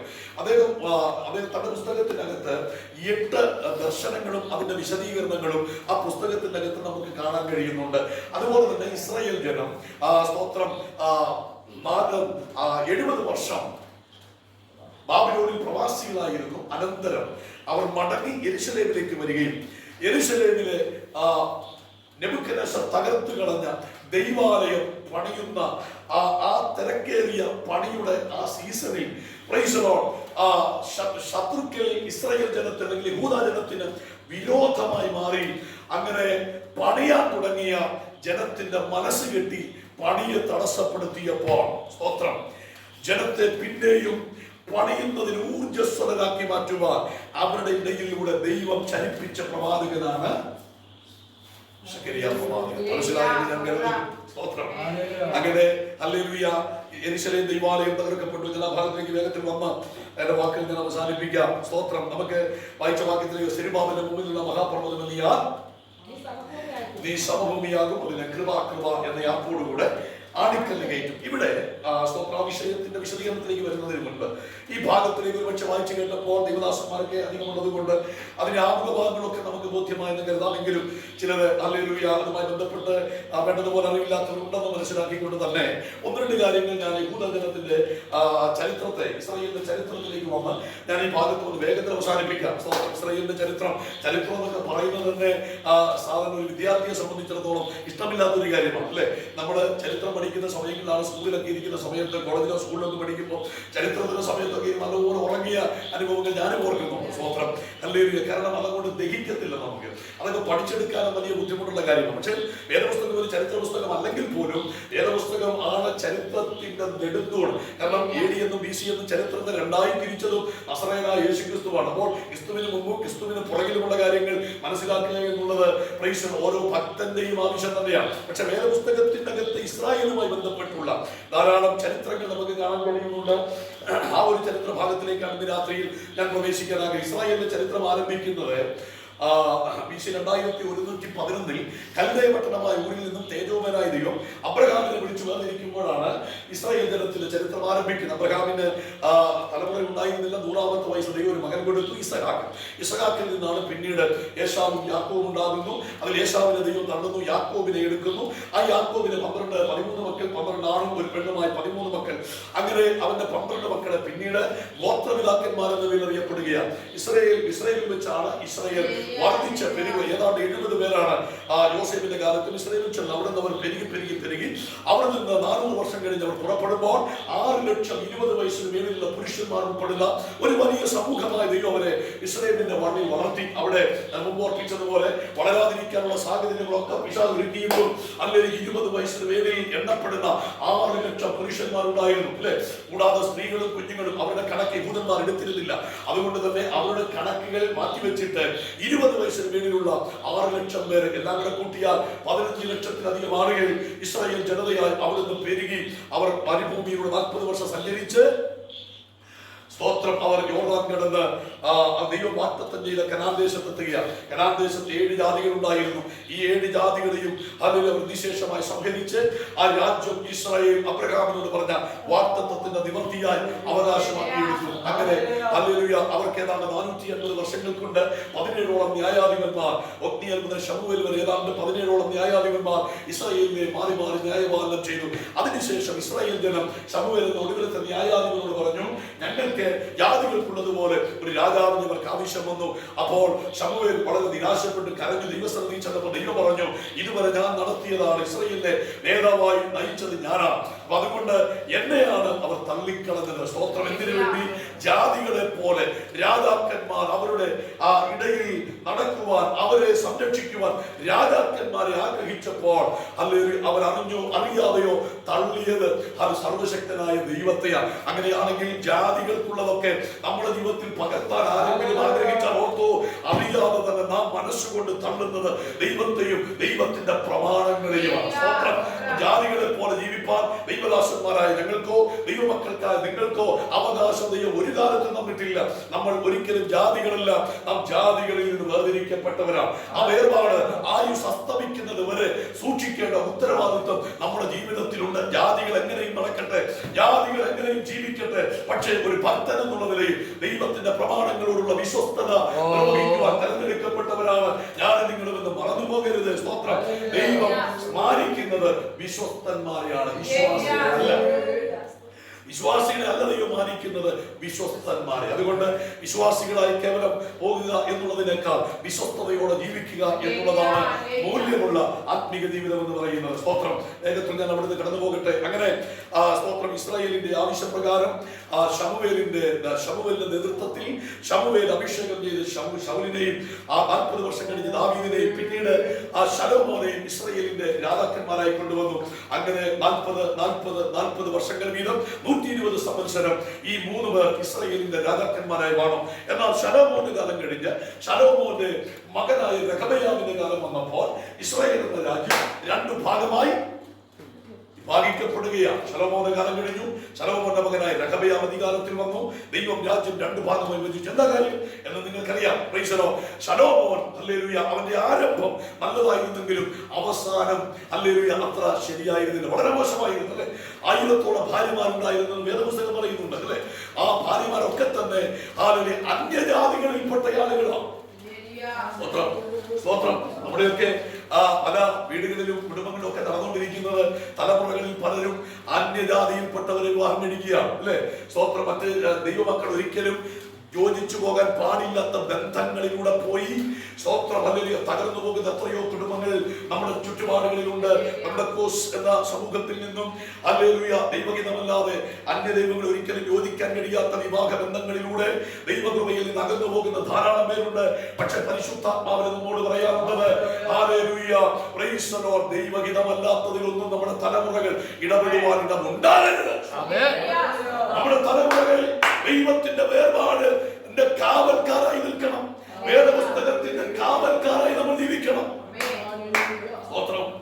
ഉപദേശത്തിനും അവന്റെ പ്രമാണങ്ങൾക്കും വേണ്ടി തലമുറകൾ എഴുന്നേൽക്കാൻ പരിശുദ്ധാത്മാവ് ഇന്ന് രാത്രി ശക്തമായി ഇടപെടുകയാണ്. ഹല്ലേലൂയ.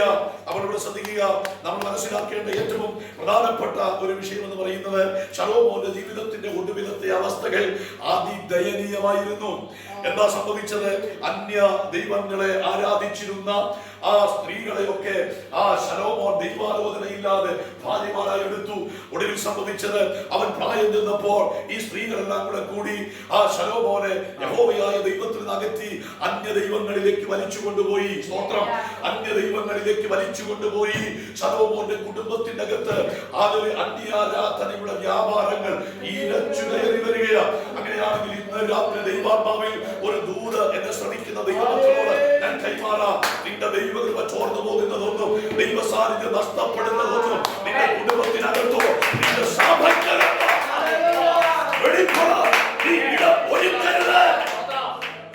വിശ്വസിക്കുന്നവരെ ഓർക്കുക.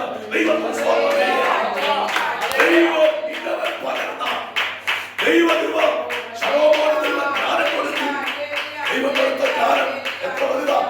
തനിക്ക് മുമ്പും തനിക്ക് ശേഷവും ലോകമുള്ള കാലത്തോളം മറ്റാർക്കും കൈമാറാം ദൈവം ആഗ്രഹിക്കാത്ത അത്രയും വലിയ ജ്ഞാനം കൊടുത്ത് സ്തോത്രം ശലോമോനെ ദൈവം മാനിച്ചതാണ്. പക്ഷേ ഹല്ലേലൂയ ശലോമോൻ ദൈവകൃപ വിട്ടുപോയത് കൊണ്ട് എല്ലാം നഷ്ടപ്പെട്ടു പോയി. ശലോമോന്റെ ജീവിതത്തിന്റെ അന്ത്യം ദൈവകൃപ മുഴുവൻ ചോർന്നുപോയി. ദൈവ സാന്നിധ്യം മുഴുവൻ നഷ്ടപ്പെട്ടു പോയി. അതുകൊണ്ട് ഇന്ന് രാത്രി സന്ദേശം ശ്രദ്ധിക്കുന്ന പ്രിയമുള്ളവരോട് ദൈവാത്മാവിനെ ഞാൻ വിളിച്ചു പറയാം. നീ പ്രാപിച്ച ദൈവകൃപ, നിന്റെ വീടിനകത്ത് ദൈവ സാന്നിധ്യം, നീ ആരാധിക്കുന്ന ദൈവസഭയ്ക്കകത്ത് ദൈവ സാന്നിധ്യം ചോർന്നു പോകുന്ന ഒന്നും ജീവിതത്തിൽ സംഭവിക്കാം നീ അനുവദിക്കരുത്. ശലോമോന്റെ ആരംഭമൊക്കെ നല്ലതാണ്, അവന്റെ അവസാനം മോശമായി. രാത്രി ആത്മനിയോഗത്തിൽ ഞാൻ വിളിച്ചു പറയാം. നിന്നെ മുടിക്കുവാൻ പിശാചൊരുക്കുന്ന കെണികൾ ഉണ്ടാകാം. നിന്നെ തകർക്കാൻ പിശാചൊരുക്കുന്ന ആ പദ്ധതികൾ ഉണ്ടാകാം. ആത്മാവിൽ അതിനെ തിരിച്ചതിനെ അതിജീവിക്കാനുള്ള ദൈവകൃപ ഇന്ന് രാത്രി പരിശുദ്ധാത്മാവ് നമുക്ക് കൈമാറട്ടെ.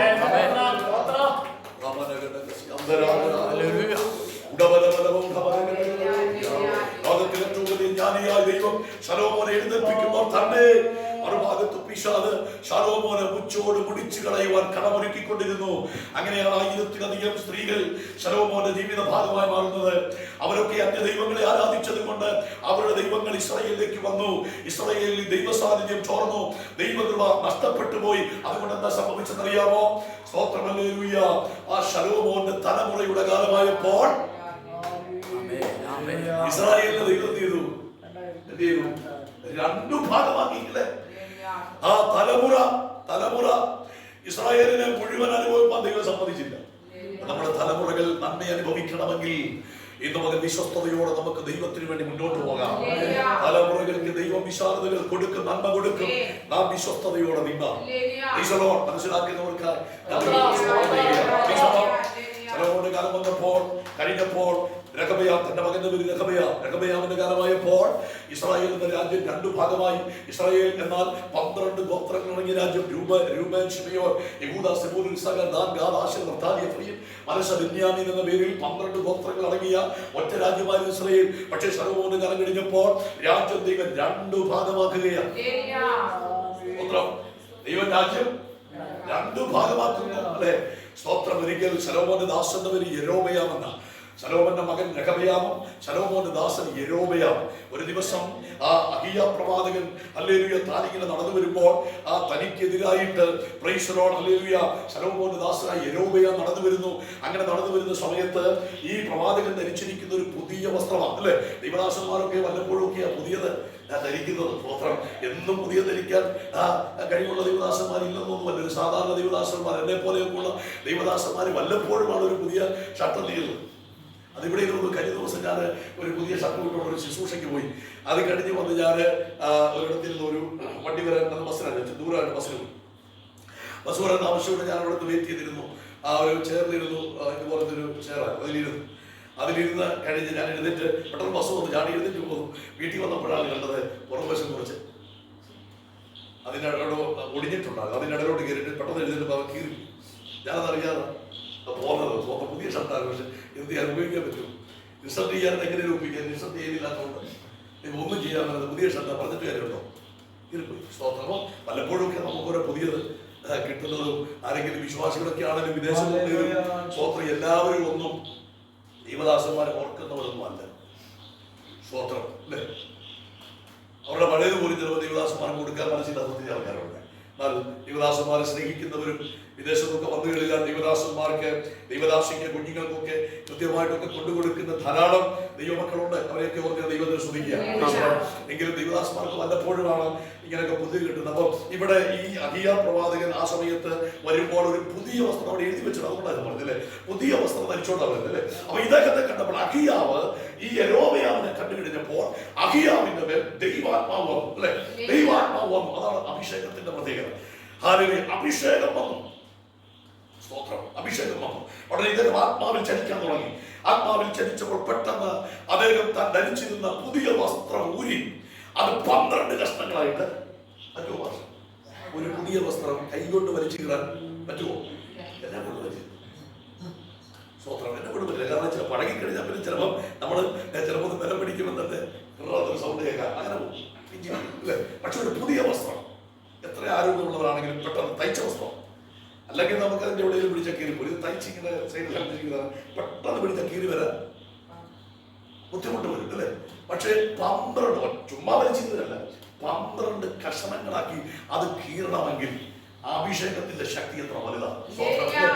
ആത്മാവ് ചലിച്ചപ്പോഴാണ് സുഖത്തെ വരെ വലിച്ചു കീറാൻ അഭിഷേകത്തിന് കഴിയുമെങ്കിൽ ഒരു പുതിയ തുണി വലിച്ചു കീറുന്നതൊന്നും 12 കഷ്ണക്കാക്കുന്നതൊന്നും പരിശുദ്ധാത്മാവിനെ സംബന്ധിച്ച് അസാധ്യമായ കാര്യമല്ല. അഭിഷേകമുള്ളവരെ സംബന്ധിച്ചത് സാധിക്കും അല്ലെ. 12 കഷ്ണങ്ങളായിട്ട് കീറിയിട്ട് ഒരു കയ്യിൽ 10 മറ്റൊരു 2 പിടിച്ചു. എന്നിട്ട് തനിക്ക് നേരെ വരുന്ന ആ സ്തോത്രം ശലോമോന്റെ ദാസൻ യെരോബെയാമിനെ കണ്ടിട്ട് ആ 10 ഒരു കയ്യിലിരിക്കുന്ന 10 കഷ്ണങ്ങൾ അദ്ദേഹത്തിന്റെ കൈലോട്ട് കൊടുത്തിട്ട് ഈ പ്രവാചകൻ അദ്ദേഹത്തോട് പറഞ്ഞു, ദൈവം ഇസ്രായേലിനെ 2ആയി കീറിയിരിക്കുന്നു. 10 ഗോത്രം ദൈവം നിനക്ക് തന്നിരിക്കുകയാണ് എന്ന് മനസ്സിലാക്കിയ ഗോത്രം. ഒരിക്കലും ശലോമോന്റെ വിശ്വസ്തദാസനാണ്. ഒരിക്കൽ പോലും ഈ 12 ഗോത്രങ്ങൾ ഉണ്ടല്ലോ അതിലൊന്നെങ്കിലും എടുത്ത് ഒരു പുതിയ രാജ്യം ഉണ്ടാക്കാം എന്ന് ആരും വിചാരിച്ചില്ല.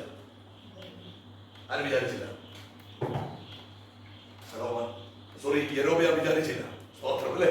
ഒരിക്കലും വിശ്വസ്തയോടെ തന്റെ യജമാനനെ പിൻപറ്റുക എന്നത് കവിഞ്ഞ് ഒരിക്കലും അദ്ദേഹം ഒന്നും മോഹിച്ചിരുന്നില്ല. പക്ഷേ അങ്ങനെ നിന്ന ഈ യെരോബെയാം എന്ന ദാസനെ പരിശുദ്ധാത്മാവ് ചിലത് നിർബന്ധിച്ചറിയുക.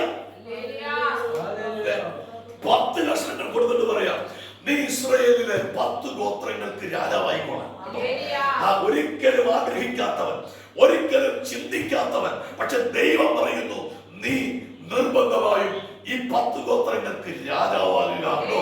നിർബന്ധിച്ച് ദൈവത്തിന് ഏൽപ്പിക്കല്ലോ. ദൈവദാസനെ പരിശുദ്ധാത്മാവ് ഇന്ന് രാത്രി ശക്തമായി ഒരു ദൂത് കൈമാറുക. ദൈവത്തിന്റെ ആത്മാവ് ചിലത് നിർബന്ധിച്ച് ചിലത് ഏൽപ്പിക്കാൻ പോകട്ടോ. ചില ഉത്തരവാദിത്തങ്ങൾ ദൈവാത്മാവ് നിർബന്ധിച്ചേൽപ്പിക്കാൻ പോകുകയാണ്. ഹല്ലേലൂയ. ഇന്ന് രാത്രി പരിശുദ്ധാത്മാവിന്റെ അതിശക്തമായ ഇടപെടലുകൾ ചില മേഖലകളിൽ ചലിക്കാൻ പോവുകയാണ്. എപ്പോഴാണ് ഈ 10 ഗോത്രങ്ങൾ ഇത് രണ്ടാക്കാൻ ദൈവം പ്ലാൻ ചെയ്തത് ശലോമോൻ അവിശ്വസ്തനായപ്പോൾ, ശലോമോൻ ദൈവഹിതം തിരിച്ചറിയാതെ മുന്നോട്ട് പോയപ്പോൾ, ദൈവത്തിന് വിരോധമായ അന്യാരാധനകളുടെ വ്യാപാരം ഇസ്രായേലിന്റെ മണ്ണിൽ വെളിപ്പെടാൻ ഇടമൊരുക്കിയപ്പോൾ ദൈവം തീരുമാനിച്ചു, ഇനി അവന്റെ സന്തതിക്ക് ഈ 12 ഗോത്രങ്ങൾ അടങ്ങുന്ന ഇസ്രായേൽ ഒരുമിച്ച് ഭരിക്കാം. ഇനി ഒരു കാലഘട്ടം ശലോമോന്റെ തലമുറയ്ക്ക് ഉണ്ടാകത്തില്ല എന്ന് ദൈവം വിധി പറഞ്ഞു. അങ്ങനെയാണ് അഹിയ പ്രവാചകൻ ഈ ശലോമോന്റെ ദാസൻ യെരോബെയാമിന്റെ അടുക്കലേക്ക് വിട്ട് പുതിയ വസ്ത്രം 12 കീറി 10 കഷ്ണങ്ങൾ നിർബന്ധിച്ചേൽപ്പിക്കുന്നതിന്റെ പുറകിൽ ഒരു വലിയ ദൈവ പദ്ധതിയുണ്ട്. പക്ഷെ ഒരിക്കൽ പോലും യെരോബെയാം അത് ചിന്തിച്ചിരുന്നില്ല. അങ്ങനെയാണെങ്കിൽ ഇന്ന് രാത്രി പരിശുദ്ധാത്മാവിൽ ഒരു ദൂത് കൈമാറാം. ചില കൂട്ടത്തെ നയിക്കത്തക്ക നിലയിൽ ഒരു ദൈവ നിയോഗം നിർബന്ധമായി ദാസനെ ദൈവാത്മാവി നാളുകളിൽ കൈമാറും. ദിവസങ്ങളിൽ തയ്യാറാകാൻ ദൈവാത്മാവ് ഇടപെടുന്നു. ഒരു അഭിഷേകത്തിന്റെ ശക്തമായ ഇടപെടലുകൾ ഈ നാടുകളിൽ ദൈവാത്മാവ് വെളിപ്പെടുത്തും. ദൈവകൃപയിൽ ശക്തിയോടെ മുന്നോട്ട് പോകാം. ദൈവത്തിന്റെ വിശാലതയുടെ വേദികൾ ഒരുക്കുന്ന നാടുകളുണ്ടെന്ന് പരിശുദ്ധാത്മാവ് ശക്തമായി ഇടപെടുകയാണ്. ഇന്ന് രാത്രി ആഗ്രഹിക്കുന്നുണ്ട്. ദൈവം ചിലത് നിർബന്ധിച്ച് നമ്മെ ഏൽപ്പിക്കാൻ ആഗ്രഹിക്കുന്നുണ്ട്. ദൈവം ചിലത് നിർബന്ധിച്ച് നമ്മെ ഏൽപ്പിക്കാൻ ദൈവം ആഗ്രഹിക്കുന്നുണ്ട്. നിർബന്ധിച്ച് നമുക്കൊരു പക്ഷെ താല്പര്യം ഉണ്ടായില്ല, പക്ഷേ ദൈവം ആഗ്രഹിക്കുന്നു ചില നിർബന്ധം. പൗലോസ് പറയുന്നത് നിർബന്ധം പരിശുദ്ധാത്മാവിന്റെ ചില നിർബന്ധങ്ങളും നിയോഗങ്ങളും ഇതിനകത്തിരിക്കുന്ന ചിലരുടെ കൈമാറി ചിലർക്ക് ഉപയോഗിക്കാൻ ദൈവത്തിന്റെ പദ്ധതിയുണ്ടെങ്കിൽ രാത്രി ആത്മാവിനെ ഏറ്റെടുക്കാൻ തയ്യാറുള്ള എത്ര ദൈവമക്കൾ ഇതിനകത്തുണ്ട്. ശലോമോന്റെ മകൻ രഹബെയാം നോക്കി നിൽക്കേ, ശലോമോന്റെ മകൻ നോക്കി നിൽക്കേ, ദാസനെ ദൈവം അതിന്റെ മീതെ കൊണ്ടുവരുന്നു എന്ന കാര്യം അറിയാമോ?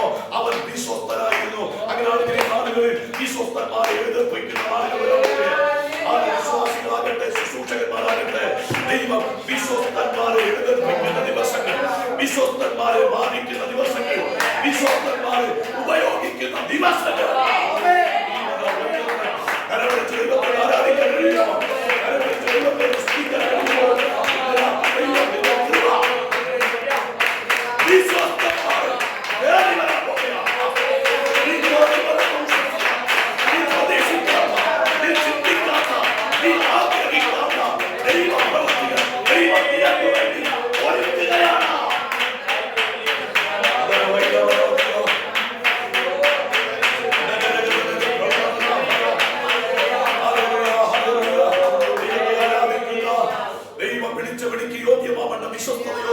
ദൈവത്തെ അനുഗമിക്കുന്നവരെ ഈ തലമുറയിൽ ദൈവം ചലിപ്പിക്കാൻ പോകുകയാണ്.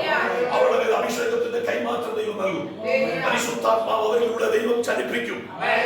നീ ചിന്തിക്കാത്തത് നിന്റെ മേൽ കൈമാറും ദൈവം. നീ ആഗ്രഹിക്കാത്തത് ദൈവം നിനക്ക് വേണ്ടി ഒരുക്കും. ദൈവം നിർബന്ധിച്ചിട്ടുള്ള നിയോഗങ്ങൾ ഏറ്റെടുക്കാൻ പ്രേരിപ്പിക്കാൻ പോകുകയാണ്. വിശ്വസിക്കുന്നുണ്ട്. ഞാൻ നിങ്ങളുടെ ആത്മാവിൽ ചലിക്കുന്നവരായി മാറും, അഭിഷേകത്തിൽ ചലിക്കുന്നവരായി മാറും. ദൈവം നമ്മെ കുറിച്ച് ആഗ്രഹിക്കുന്നുണ്ട്. ഒരുവൻ അവിശ്വസ്തനായപ്പോൾ അവന്റെ സന്തതിക്ക് ദൈവം കൊടുക്കേണ്ടത് കൊടുക്കാം. ദൈവം അതിനെ വിഭാഗിച്ചു. വിഭാഗിച്ചത് എന്തുകൊണ്ടാണ്? ദാവീദിനെ ഓർത്തപ്പോൾ ശലോമോന് മകൻ എന്തേലും കൊടുക്കാതിരിക്കാൻ പറ്റില്ലല്ലോ. ദാവീദിനെ ഓർത്തപ്പോൾ ശലോമോന്റെ മകൻ എന്തേലും കൊടുത്തില്ലെങ്കിൽ അത് ദാവീദിനോടുള്ള അവിശ്വസ്തതയായി മാറും. അത് വരാതിരിക്കാൻ ദൈവം വിശ്വസ്തമായി കാര്യങ്ങൾ ചെയ്തു. 2 ഗോത്രങ്ങൾ ശലോമോന്റെ മകൻ രഹബെയാമിന് ദൈവം അറിയിച്ചു. ബാക്കി 10 ഗോത്രങ്ങൾ നിർബന്ധിച്ചേൽപ്പിച്ചു. 2 രാജ്യം 2ആയി തിരിഞ്ഞു. ആദ്യം ഇസ്രായേൽ എന്നായിരുന്നതിന്റെ പേര് 2ആയി രാജ്യം തിരിഞ്ഞപ്പോൾ ഒരു ഭാഗത്തിന് 10 ഗോത്രങ്ങൾ അടങ്ങിയ രാജ്യത്തിന് ഇസ്രായേൽ എന്നും 2 ഗോത്രങ്ങൾ അടങ്ങിയ രാജ്യത്തിന് യഹൂദ എന്നും പേരായി. ഇസ്രായേലിന്റെ തലസ്ഥാനം ശമരിയ, യഹൂദയുടെ തലസ്ഥാനം യെരൂശലേം. ഇസ്രായേലിൽ സ്തോത്രം ഏതാണ്ട് 20ഓളം രാജാക്കന്മാർ മാറി മാറി ഭരിച്ചു. സ്തോത്രം യഹൂദയിലും അത്രത്തോളം രാജാക്കന്മാർ ഭരിച്ചു. ഇസ്രായേൽ എന്ന രാജ്യം BC 751 അശ്ശൂർ രാജാവായ ശൽമനേസെന്നാൽ പിടിക്കപ്പെട്ട് ഇവിടുന്ന് ഇസ്രായേലിനെ ഒരു നല്ല ഭാഗം നിരത്തിയും അടിമകളായി അശ്ശൂരിലേക്ക് കൊണ്ടുപോകുന്നു. അവിടെ കൊണ്ട് ഇസ്രായേലിലെ കാര്യങ്ങൾ അവസാനിക്കുന്നു. എന്നാൽ പിന്നീട് വീണ്ടും സ്തോത്രം യഹൂദ രാജ്യം തുടരുകയാണ്. അവിടെ കൊണ്ട് യഹൂദരാജ്യം തീർന്നില്ല. സ്തോത്രം. ഇസ്രായേലിനെ ദൈവം കഠിനമായി ശിക്ഷിച്ചു. യഹൂദൻ കാൺകേറ്റല് എന്തിനാ ശിക്ഷിച്ചത്? ഇസ്രായേൽ രാജാക്കന്മാരിൽ പലരും ഇസ്രായേൽ ജനത്തെ ദൈവത്തിൽ നിന്ന് അകറ്റി, കൃപയിൽ നിന്ന് അകറ്റി, അവരുടെ ആത്മീയതയെ നശിപ്പിച്ചു. സ്തോത്രം. ഹല്ലേലൂയ. ആത്മീയതയെ നശിപ്പിച്ചു. ദൈവമാക്കി വെച്ച പല രാജാക്കന്മാരും ഇസ്രായേലിനെ ദൈവത്തിലേക്ക് അടുപ്പിക്കാതെ അവരുടെ പ്രവർത്തനങ്ങൾ അന്യ ദൈവങ്ങളെയൊക്കെ ഇസ്രായേലിൽ കൊണ്ടുവന്നിട്ട് ഈ സത്യദൈവത്തിൽ ഇസ്രായേലിനെ അകറ്റി. അതുകൊണ്ട് ദൈവം യഹൂദാജനം കാട്ടി ഇസ്രായേലിനെ ശിക്ഷിച്ചു. അവരെ മുഴുവൻ ഹല്ലേലൂയ അശൂരിലേക്ക് പ്രവാസികളായി കൊണ്ടുപോയി. ഇത്ര കഠിനമായ നിലയിൽ ഇസ്രായേലിനെ ദൈവം ശിക്ഷിക്കുന്നത് യഹൂദാജനം കണ്ടിട്ടു അവർ ദൈവത്തിലേക്ക് മടങ്ങി വന്നില്ല. ഹല്ലേലൂയ. ദൈവത്തിലേക്ക് അവർ മടങ്ങി വന്നില്ല. അവരിലും പല രാജാക്കന്മാരും ഈ യഹൂദജനത്തെ ദൈവത്തിങ്കിൽ നിന്ന് അകറ്റിക്കൊണ്ടുവന്നു. അപ്പോഴാണ് അതിൽ ചരിത്രമനുസരിച്ച് BC 606, 598, 587 ഇങ്ങനെ 3 കാലഘട്ടങ്ങളിൽ യഹൂദയിലെ ഒടുവിലത്തെ രാജാക്കന്മാരായ യഹോയാക്കീം, സിദക്കിയാവ് എന്ന 3 രാജാക്കന്മാരുടെ കാലഘട്ടത്തിൽ ഈ യഹൂദജനത്തെ അടിമകളാക്കി ബാബിലോൺ രാജാവായ നെബൂഖദ്നേസർ ബാബേലിലേക്ക് കൊണ്ടുപോയി. ഹല്ലേലൂയ. എന്തുകൊണ്ടാണ് അടിമകളായി കൊണ്ടുപോയത്? ഹല്ലേലൂയ. ആ യിരെമ്യാ പ്രവാചകൻ മുൻകൂട്ടി യഹൂദജനത്തിന്റെ അധാർമികത കണ്ടുകൊണ്ട്, ആത്മീക തകർച്ച കണ്ടുകൊണ്ട് ദൈവത്തിലേക്ക് മടങ്ങി വരാൻ അവർ ഉത്സവങ്ങളെയും ദൈവത്തിന്റെ ഉത്സവങ്ങളും ദൈവത്തിന്റെ യാഗങ്ങളും ദൈവത്തിന്റെ പെരുന്നാളുകളും അതുപോലെ തന്നെ ശബത്തുകളും ഒക്കെ യഹൂദന്മാർ ലംഘിക്കുന്നത് പതിവായി. ഹല്ലേലൂയ. ഈ യഹൂദജനം ദൈവത്തിന്റെ ഉത്സവങ്ങൾ ലംഘിച്ചു, അവർ യാഗങ്ങൾ ലംഘിച്ചു, ശബത്തുകളെ ലംഘിച്ചു, ദൈവാലയം അടച്ചുപൂട്ടി. ആരാധനകളില്ല, പ്രാർത്ഥനയില്ല, ഉപവാസമില്ല, കരച്ചിലില്ല, നിലവിളിയില്ല. ഒരു രാജാക്കന്മാരും ഒടുവിൽ വന്നപ്പോൾ അവരെ ദൈവത്തിലേക്ക് അടുപ്പിക്കാൻ ശ്രമിച്ചില്ല. അതുകൊണ്ട് തന്നെ ദൈവം കരുതിക്കൂട്ടി യിരെമ്യാവിലൂടെ പറഞ്ഞു. ഹല്ലേലൂയ. യിരെമ്യാവ് സ്തോത്രം 29:10 25:11 ദൈവം മുൻകൂട്ടി പറഞ്ഞു. സ്തോത്രം. യഹൂദജനം ബാബിലോണിലേക്ക് പ്രവാസികളായി പോകും. 70 സംവത്സരം കഴിയുമ്പോൾ അവർ അവിടുന്ന് തിരിച്ചു വരും. അങ്ങനെ യിരെമ്യാവിലൂടെ പറഞ്ഞ പ്രവചനം നിവർത്തിക്കപ്പെടുവാൻ ദാനിയേൽ പറഞ്ഞ 1-ാം അധ്യായത്തിലേക്ക് വരുമ്പോൾ ഹല്ലേലൂയ ദൈവം ബാബിലോൺ രാജാവായ നെബൂഖദ്നേസറിനെ യെരൂശലേമിലേക്ക് കൊണ്ടുവന്നെന്ന് പറയുന്നത്. വിളിച്ചു വരുത്തുക അല്ലേ? എന്താ കാര്യം അറിയാമോ? ദൈവശത്രുവിനെ ദൈവം കൊടുത്ത അവകാശഭൂമിയാണ് ഈ യെരൂശലേം എന്ന് പറയുന്നത്. അവിടെയുള്ള സകല മഹത്വവും ദൈവത്തെ ഇസ്രായേലിന് കൊടുത്തതാണ്. അതെല്ലാം ദൈവം തന്നെ ശത്രുവിന്റെ കയ്യിൽ ഏൽപ്പിക്കാൻ കാരണം എന്താണ് കാരണം? ഇസ്രായേൽ യഹൂദജനം ദൈവത്തിങ്കൽ നിന്ന് അകന്നു, ശബത്തുകൾ ലംഘിച്ചു. ഹല്ലേലൂയ. ആരാധനകളും പ്രാർത്ഥനകളും ഒക്കെ അവഗണിക്കുമ്പോൾ ഓർത്തു ദൈവം അതൊരിക്കലും അംഗീകരിക്കത്തില്ല. ഇന്നല്ലെങ്കിൽ നാളെ കണക്ക് ചോദിക്കുന്ന ഒരു ദിവസം വരും. എന്താ? ദൈവത്തിന്റെ ആരാധനയോടും ആത്മീയ കൂട്ടായ്മകളോടും ആത്മാർത്ഥത കാണിക്കുന്നവരെ ദൈവം മറക്കത്തില്ല കേട്ടോ. ഹല്ലേലൂയ. ദൈവം അവനെ ഓർക്കും. ദൈവം ഓർത്ത് അവനെ അനുഗ്രഹിക്കുന്ന ദൈവമാണ്. ഹല്ലേലൂയ. അങ്ങനെയാണെങ്കിൽ ഇന്ന് ഈ രാത്രി ദൈവാത്മനിയോഗത്തിന്റെ പറയാം, ദൈവത്തിന്റെ കൂട്ടായ്മകളും ആത്മീയ യോഗങ്ങളും ആരാധനകളും ഒക്കെ ആത്മാർത്ഥമായി കണ്ട് ദൈവത്തെ ആരാധിക്കുക. നിന്റെ സമയങ്ങൾ വേർതിരിച്ച് നീ വിശ്വസ്തയോടെ ദൈവത്തെ പിൻപറ്റുക. ലോകത്തിന്റെ മറന്നാലും ദൈവം നിന്നെ മറക്കത്തില്ല കേട്ടോ. ദൈവം നിന്നെ ഓർക്കും. ദൈവം നിന്റെ കുടുംബത്തെ ഓർക്കും. ദൈവം നിന്റെ സഭയെ ഓർക്കും. ദൈവം നിന്റെ തലമുറകളെ ഓർക്കും. ഒരു ദൈവത്തെയാണ് ഇന്ന് രാത്രി നാം ആരാധിക്കുന്നത്. ആ സ്തോത്രം. ഹല്ലേലൂയ. പൗലോസ് എഴുതി എബ്രായ ലേഖനത്തിൽ അവൻ മറന്നുകളയാൻ അനീതിയുള്ള ദൈവമല്ല. സ്തോത്രം. ആ ദൈവത്തിന് വേണ്ടി ചെയ്യുന്നതും നിന്നതും പ്രവർത്തിക്കുന്നതും ഒരുപക്ഷെ കൂടെ നിന്നവർ മറന്നുപോകാം. പക്ഷേ ഒരിക്കലും മറക്കാത്ത ഒരു സാന്നിധ്യം നമ്മുടെ നടുവിലുണ്ട് കേട്ടോ. ദൈവനാമ നിമിത്തം ഒരു തുള്ളി വെള്ളം കുടിക്കാൻ, ഒരു ഗ്ലാസ് വെള്ളം കുടിക്കാൻ കൊടുത്തിട്ടുണ്ടെങ്കിലും മറക്കാതെ അതറിഞ്ഞ് പ്രതിഫലം തരുന്ന ഒരു വിശ്വസ്തത ഇതിന്റെ നടുവിൽ നിൽക്കുന്നുണ്ട്. അവന്റെ പേരാണ് നസ്രയനായ യേശു. യേശു കർത്താവിന്റെ നടുവിലുണ്ട്. അവൻ നമ്മെ മറക്കുന്ന ദൈവമല്ല, അവൻ നമ്മെ മാനിക്കുന്ന ദൈവമാണ്. ഹല്ലേലൂയ. അവൻ നമ്മെ വിടുവിക്കുന്ന ദൈവമാണ്. അവൻ നമ്മെ വിശാലപ്പെടുത്തുന്ന ദൈവമാണ്. ഹല്ലേലൂയ. അതിർവരമ്പുകൾക്ക് വിശാലത കൊടുക്കുന്ന ദൈവം ഇന്ന് മകരത്തിനകത്തുണ്ട് കേട്ടോ. ചില വിശാലതകൾ ദൈവസഭയോട് നടക്കത്തിൽ ദൈവാത്മാവ് ഒരുക്കുന്നുണ്ട്. ചില വിശാലതകൾ ദൈവത്തിന്റെ ദാസരെ ചില വിശാലതകൾ ദൈവാത്മാവ് ഒരുക്കുന്നുണ്ട്. കഴിഞ്ഞ കാലങ്ങളിൽ നിന്നൊരു ചെയ്തതും മറന്നു കളയുന്ന അനീതിയുള്ള ഒരു ദൈവമല്ല കേട്ടോ. അറിയാം, ചില വിശാലതകൾക്ക് വേണ്ടി ഈ ദിവസങ്ങളിൽ കാലെടുത്ത് ചവിട്ടുവാൻ ദൈവത്തിന്റെ ആത്മാവ് ഇന്ന് രാത്രി ശക്തമായി ഊതുകൈ മാറുക. Praise the Lord. Hallelujah. നമ്മുടെ ദൈവം ഞെരുക്കത്തിന്റെ ദൈവമല്ല, അവൻ നമുക്ക് വിശാലത നൽകുന്ന ദൈവം. Praise the Lord. എന്റെ ഭാഗത്തിലേക്ക് ഞാൻ പറയട്ടെ. അങ്ങനെ praise the Lord, BC 606 Nebuchadnezzar വന്ന് ഇസ്രായേലിനെ യഹൂദ ജനത്തെ ആദ്യമായി പിടിച്ചു, അടിമകളായി കൊണ്ടുപോയി. പിന്നീട് സ്തോത്രം BC 598 വന്നു, 587 വന്നു. ഇങ്ങനെ പല 3 കാലഘട്ടങ്ങളിലായി വന്ന് യഹൂദന്മാരെ മുഴുവൻ അടിമകളായി പിടിച്ച് ബാബിലോണിൽ കൊണ്ടുപോയി. ദൈവത്തിന്റെ ആരാധനാലയം, യെരൂശലേമിലെ ദൈവാലയം യഹൂദനെ സംബന്ധിച്ച് അവന്റെ അഹങ്കാരമാണ്. ഇന്നുകൊണ്ടല്ലോ പള്ളികളിലൊക്കെ അഹങ്കരിക്കുന്നവരുണ്ടല്ലോ, ക്ഷേത്രങ്ങളിൽ മോസ്കുകളിൽ ഒക്കെ അഹങ്കരിക്കുന്ന ആളുകളുണ്ടല്ലോ. ഞങ്ങൾക്ക് വലിയ പേരെടുത്ത പള്ളികളുണ്ടെന്നൊക്കെ പറയുന്ന ധാരാളം ആളുകൾ നമ്മുടെ സമൂഹത്തിലുണ്ട്. അങ്ങനെ യഹൂദന്റെ അഹങ്കാരമായിരുന്നു അവന്റെ ദൈവാലയം. പക്ഷേ അതിനെ മുഴുവനായി ദൈവം നെബൂഖദ്നേസറിനെ കൊണ്ട് നശിപ്പിച്ചു കളഞ്ഞു. നെബൂഖദ്നേസർ അത് തീ കൊണ്ട് ചുട്ടുകളഞ്ഞു, അല്ലെ? അങ്ങനെ യഹൂദന്മാർ ദൈവത്തെ ആരാധിക്കുവാൻ ദൈവം കൊടുത്ത ദൈവാലയം ഒരു പിടി ചണ്ടിക്കുമാരമായി അവിടെ തീരുന്നു. എന്താ കാര്യം?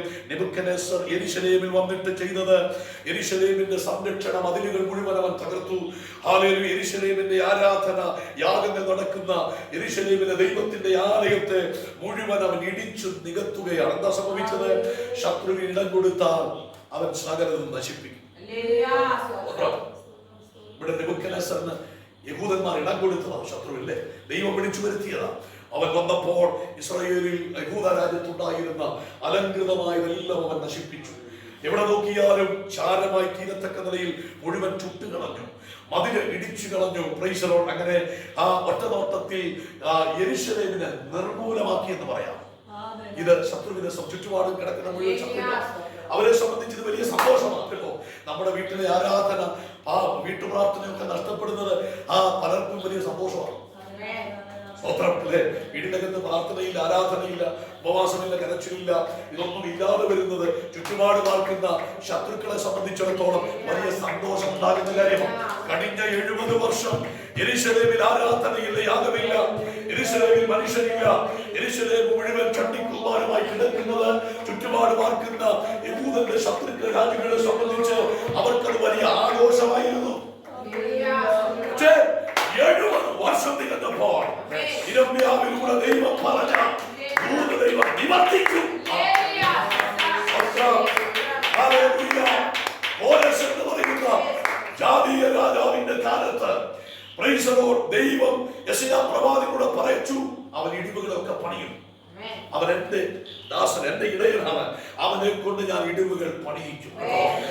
നെബൂഖദ്നേസറിനെ കൊണ്ട് ദൈവം ഇസ്രായേലിനെ ഇടിച്ചെങ്കിൽ ഹല്ലേലൂയ, മറ്റൊരു ജാതീയ രാജാവായ രാജാവിനെ കൊണ്ട് ദൈവം അതിന്റെ ഇടിവുകൾ നികത്തി. ദൈവം ഒന്ന് ചെയ്താൽ അതിന്റെ എല്ലാ മേഖലകളിലും ദൈവം ഇടപെടും. സ്തോത്രം. മനസ്സിലായോ? നെബൂഖദ്നേസറിനെ കൊണ്ട് ആ യെരൂശലേം പൊളിച്ചത് മുഴുവൻ ദൈവമാണ്. സ്തോത്രം. എന്നാൽ ഒരു കോരശിനെ കൊണ്ട് ആ ഇടിവ് ദൈവം നികത്തി. ചിലതൊക്കെ സംഭവിക്കുന്ന ദൈവത്താലാണെങ്കിൽ അത് പരിഹരിക്കാൻ ദൈവം വിശ്വസ്തനാണ്. ജീവിതത്തിൽ കടന്നു പോകുന്ന ചില വേദനകൾ, നീ അനുഭവിക്കുന്ന ചില നിന്ദകൾ, അപമാനങ്ങൾ, ചില തകർച്ചകൾക്ക് പുറകിൽ ദൈവത്തിന്റെ ഇടപെടലാണെങ്കിൽ ദൈവം നിനക്ക് വേണ്ടി പണിയാൻ ദൈവം വിശ്വസ്തനാകട്ടെ. ചില തകർച്ചകളെ ഇന്ന് രാത്രി പരിശുദ്ധാത്മാവ് ഞാൻ സംസാരിച്ചുകൊണ്ടിരിക്കുമ്പോൾ പ്രവചിച്ചു പറയുന്നു, ദൈവം ചില തകർച്ചകളെ പണിയാൻ പോകുന്നു. ഇടിച്ച് ഓടിച്ച് തകർത്ത ചില മേഖലകളെ യേശു പണിയാൻ പോകുകയാണ്. ദൈവത്തെ ആരാധിക്കുക.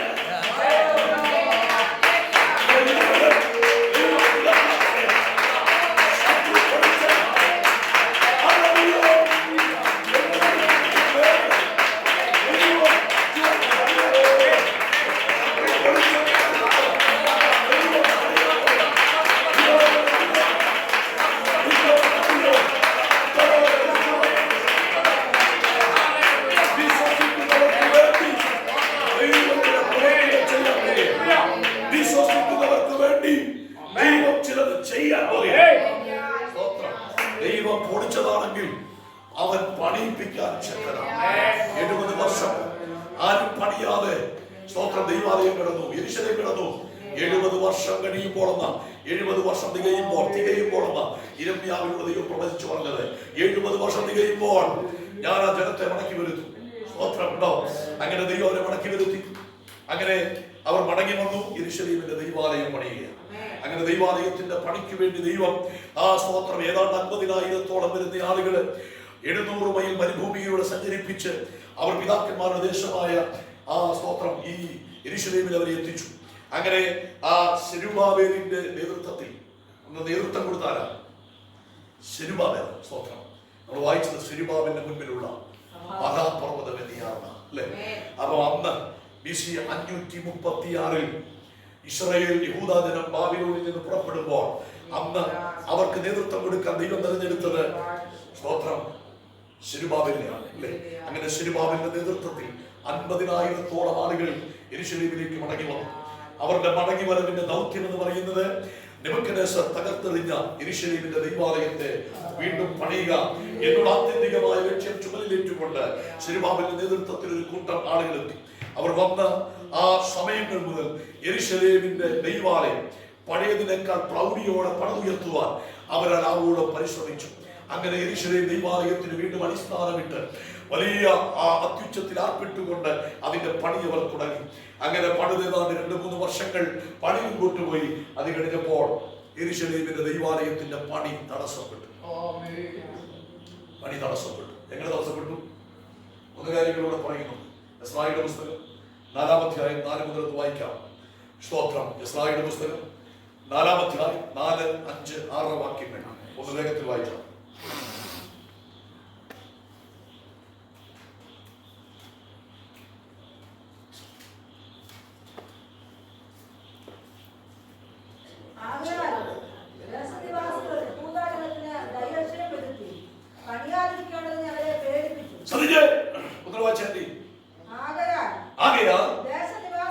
ദേശനിവാസികൾ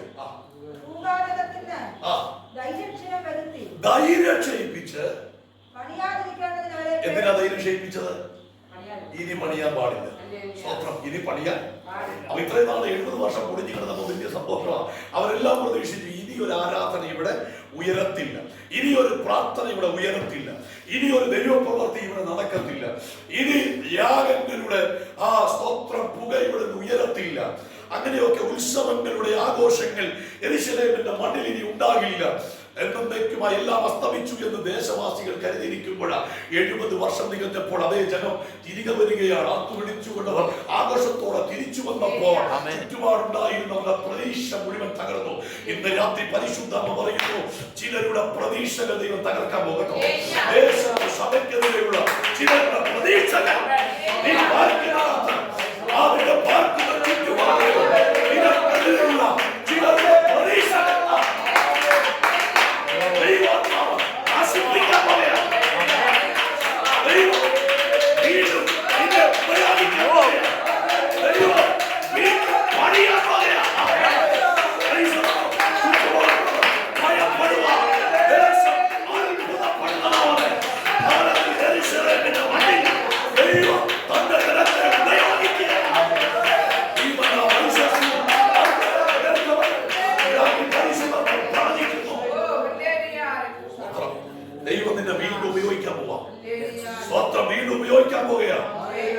സഭയ്ക്കകത്ത് ദൈവം ഈ മണ്ണിനകത്ത് ദൈവം ഈ ദേശത്ത് ശക്തിയോട് ഉപയോഗിക്കാൻ പോകുകയാണ്.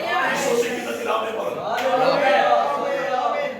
വിശ്വസിക്കുന്നൊക്കെ ആമേൻ പറഞ്ഞു. വിടുതലാണ്. ആത്മാവിൽ ഏറ്റെടുത്താൽ വിടുതലാണ്. ദൈവശക്തി നിശ്ചയമായിട്ട് വ്യാപരിക്കും. അതാവിന്റെ അത്ഭുതങ്ങൾ ദൈവം ചെയ്യും. നമ്മുടെ ദൈവം അസാധ്യങ്ങളെ സാധ്യമാക്കുന്ന ദൈവം, വിശ്വസിക്കുന്നവർക്ക് വേണ്ടി ചലിക്കുന്ന ദൈവ സാന്നിധ്യം ഇന്ന് രാത്രി ഹാളിനകത്ത് വെളിപ്പെടുന്ന ആത്മാവിൽ കാണുകയാണ്. അപ്പോൾ ഇസ്രായേൽ യഹൂദജനം വീണ്ടും പണിയാൻ തുടങ്ങി.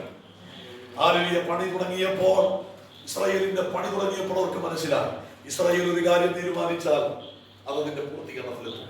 കാരണം അവരുടെ കൂടെ ദൈവമുണ്ട്. ദീർഘവർഷങ്ങൾ യെരൂശലേമിൽ ഇസ്രായേൽ യഹൂദജനം താമസിച്ചപ്പോൾ ചുറ്റുപാടുള്ളവർക്കറിയാം അവരുടെ ദൈവമുണ്ട്, അവരുടെ ദൈവമുണ്ട് അല്ലെ. അതുകൊണ്ട് ഇവർ പണിയാൻ തുടങ്ങി. അതുകൊണ്ട് ഇനി പണിയാൻ അനുവദിച്ചാൽ ഇവിടെ വീണ്ടും ഒരു ആലയം ഉയരും. ആലയം ഉയർന്നാൽ ആരാധന വെളിപ്പെടും. യാഗങ്ങൾ ഉണ്ടാകും, ഉത്സവങ്ങൾ ഉണ്ടാകും.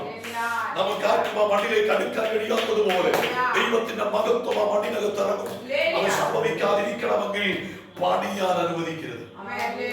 പണിയെ തടസ്സപ്പെടുത്തുന്നു. യുവദാസിന്റെ പരിശുദ്ധാത്മാവ് ഇന്ന് രാത്രി ശക്തമായി പറയുന്നു, പണിക്ക് വിരോധമായി, ദൈവസഭയുടെ മുന്നോട്ടുള്ള ഗമനങ്ങൾക്ക് വിരോധമായി പണിയെ തടസ്സപ്പെടുത്തുന്ന, പ്രവർത്തനങ്ങളെ തടസ്സപ്പെടുത്തുന്ന, ആരാധനയെ തടസ്സപ്പെടുത്തുന്ന ചില പൈശാചികതകൾ ദേശമുണ്ട്. ഇന്ന് രാത്രി 7 ദിവസത്തെ പ്രാർത്ഥന അത് പോട്ടണം. പണിയാൻ പാടില്ല, പൊടിക്കുന്ന പരിപാടിയാണ് വിഷാദികൾ. അതുകൊണ്ട് പണിയാൻ സമ്മതിക്കാതെ എന്താണ് അവർ ചെയ്തത്? പണിയുന്നവന്റെ ധൈര്യം ക്ഷയിപ്പിച്ചു. പണിയുന്നവന്റെ അവരെ മാനസികവും ശാരീരികവുമായിട്ട് ക്ഷീണിപ്പിക്കുക, തളർത്തുക, രോഗിയാക്കുക, ഞെരുക്കം കൊണ്ടുവരിക. അതാ പിശാച് ചെയ്യുന്നത് കേട്ടോ. പണിയാൻ മുമ്പോട്ട് ഇറങ്ങുന്നവനെ തടസ്സപ്പെടുത്തുക. അപ്പൊ നീ സാമ്പത്തിക ബുദ്ധിമുട്ട് വരും, അല്ലെ ആരോഗ്യ പ്രശ്നങ്ങൾ വരും. സ്തോത്രം. വീടിനകത്ത് ശൂന്യത, ഞെരുക്കം വരും. സഭയ്ക്കകത്ത് വാഗ്വാദങ്ങൾ, കലക്കങ്ങൾ കൊണ്ടുവരും. അങ്ങനെ കൊണ്ടുവന്ന് പണിയാതിരിക്കാൻ, പണിക്ക് വിരോധമായി പോരാടുന്ന ചില ദേശത്തിന്റെ ശക്തികൾ ഇന്ന് രാത്രി ആരാധിക്കുന്നവന്റെ മുമ്പിൽ തകരാൻ പോവുകയാണ്. പണിയാൻ സമ്മതിക്കുന്നില്ല. പണിയുന്നവന്റെ ധൈര്യം ക്ഷയിപ്പിക്കുക, ആരാധിക്കുന്നവനെ ഒതുക്കുക, പ്രാർത്ഥിക്കുന്നവനെ ഒതുക്കുക, ഉപവസിക്കുന്നവനെ ഒതുക്കുക.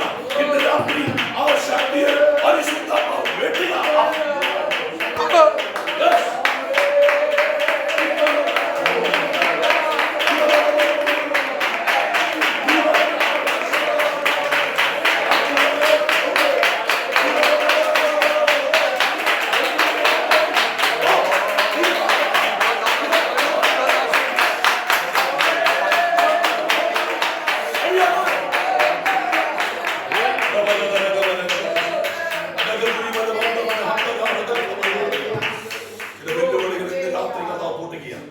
ആരാധിക്കുവാൻ ആത്മാവിൽ എഴുന്നേൽക്കുന്നവർ അവരെ കൊണ്ട് ദൈവം ചിലതിനെ പൊട്ടിക്കാൻ.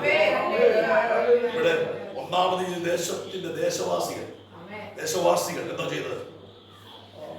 പണിയുന്നവനെ ഭയപ്പെടുത്തി അവന്റെ മാനസിക ബലം കെടുത്തുക.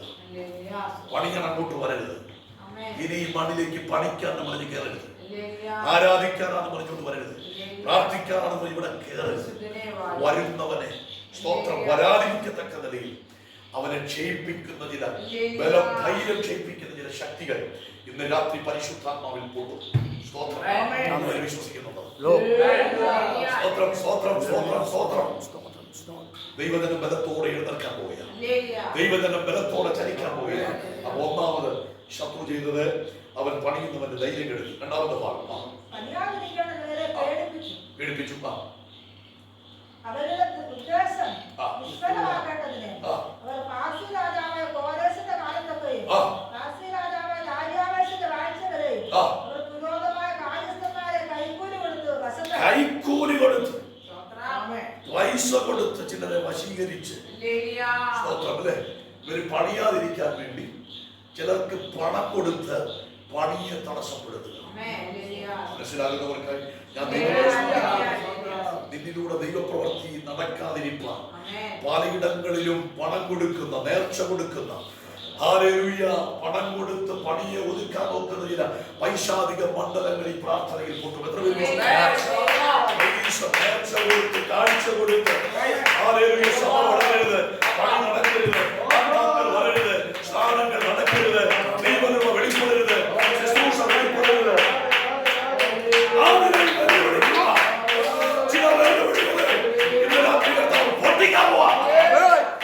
പണം കൊടുത്ത്, കൈക്കൂലി കൊടുത്ത് കാര്യം നേടാൻ നോക്കുന്ന ചില മേഖലകൾ ഇന്ന് രാത്രി കർത്താവ് പൂട്ടിയിട്ടുണ്ടോ? മൂന്നാമത്തെ ഭാഗം കൂടെ അവസാനിപ്പിക്കാം. അടുത്ത വാക്യം.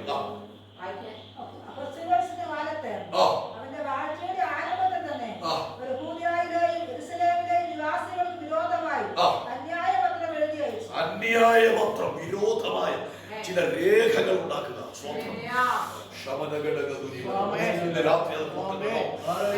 ആരാധനയ്ക്ക് വിരോധമായി, പ്രാർത്ഥനയ്ക്ക് വിരോധമായി, ദൈവസഭയ്ക്ക് വിരോധമായി അന്യായ രേഖകൾ അധികാരികളുടെ പക്കലേൽപ്പിക്കാൻ, അവസാനിപ്പിക്കാൻ സകലതും അധികാരികൾക്ക് എഴുതിപ്പെടുത്താൻ നോക്കുന്ന ചില മേഖലകൾ ഇന്ന് രാത്രി പൊട്ടിപ്പോവാം.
തടസ്സപ്പെടുത്തുവാൻ പല മാർഗങ്ങൾ നോക്കി. അങ്ങനെ പണി തടസ്സപ്പെടുത്തി.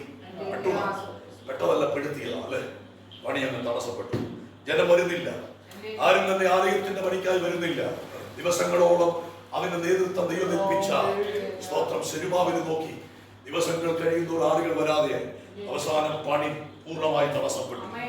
അങ്ങനെ പണിയുടെ ഉത്തരവാദിത്വം ദൈവം ഏൽപ്പിച്ച ഈ സെരുബാബേൽ ജനം പണിയാൻ വരാതെ പുറകോട്ട് നിന്നപ്പോൾ ഹല്ലേലൂയ, ദൈവാലയത്തിന്റെ പണി തടസ്സപ്പെടുത്തുന്ന ആ വലിയ പ്രതിസന്ധിയെ പർവ്വത സമാനമായി ഉയർത്തിപ്പിടിച്ചുകൊണ്ട് സെരുബാബേൽ ദൈവമാകെ കണ്ണുനീരോടെ കിടക്കുമ്പോൾ സ്തോത്രം പ്രാർത്ഥിച്ച് നെടുമ്പാടുകൾ പ്രാർത്ഥിച്ചു കൊണ്ടിരിക്കുമ്പോൾ അവന്റെ പ്രാർത്ഥനാ മുറിയിലേക്ക് ദൂതൻ ഇറങ്ങി വന്നിട്ട് അവന്റെ മുൻപിൽ നിൽക്കുന്ന പർവ്വത സമാനമായ ആലയം പണിയുടെ തടസ്സമെന്ന പ്രശ്നത്തെ നോക്കി ദൂതൻ പ്രശ്നത്തോട് സംസാരിക്കുന്നു. സെരുബാബേലിന്റെ മുൻപിൽ നിൽക്കുന്ന മഹാപർവ്വതമേ, നീ സമഭൂമിയാണ്. സെരുബാബേലിനോടല്ല ദൈവം പറയുന്നത്. സെരുബാബേൽ ഏത് വിഷയത്തിന് വേണ്ടിയാണോ കരയുന്നത്, സെരുബാബേലിന്റെ മുൻപിൽ താൻ പർവ്വതം പോലെ തന്റെ മുമ്പിൽ നിൽക്കുന്ന ആ പ്രശ്നം ഏതാണോ ആ പ്രശ്നത്തോട് ദൂതൻ പറയുന്നു, സെരുബാബേലിന്റെ മുൻപിൽ നിൽക്കുന്ന മഹാപർവ്വതമേ, നീ സമഭൂമി. എന്റെ അർത്ഥം നീ ആരുമാകട്ടെ, നിന്നെ ഞാൻ സമഭൂമിയാകും. പ്രശ്നത്തെ നോക്കി പരിശുദ്ധാത്മ പറഞ്ഞു, ഈ പ്രശ്നം ഇനി അധികം ഉയരത്തില്ല, ഇതിനെ ഞാൻ സമഭൂമിയാക്കും. എങ്ങനെ സമഭൂമിയാക്കും? ദൂതൻ പറഞ്ഞു, സൈന്യത്താലല്ല, ശക്തിയാലല്ല, എന്റെ ആത്മാവിനാൽ, എന്റെ ആത്മാവിനാൽ.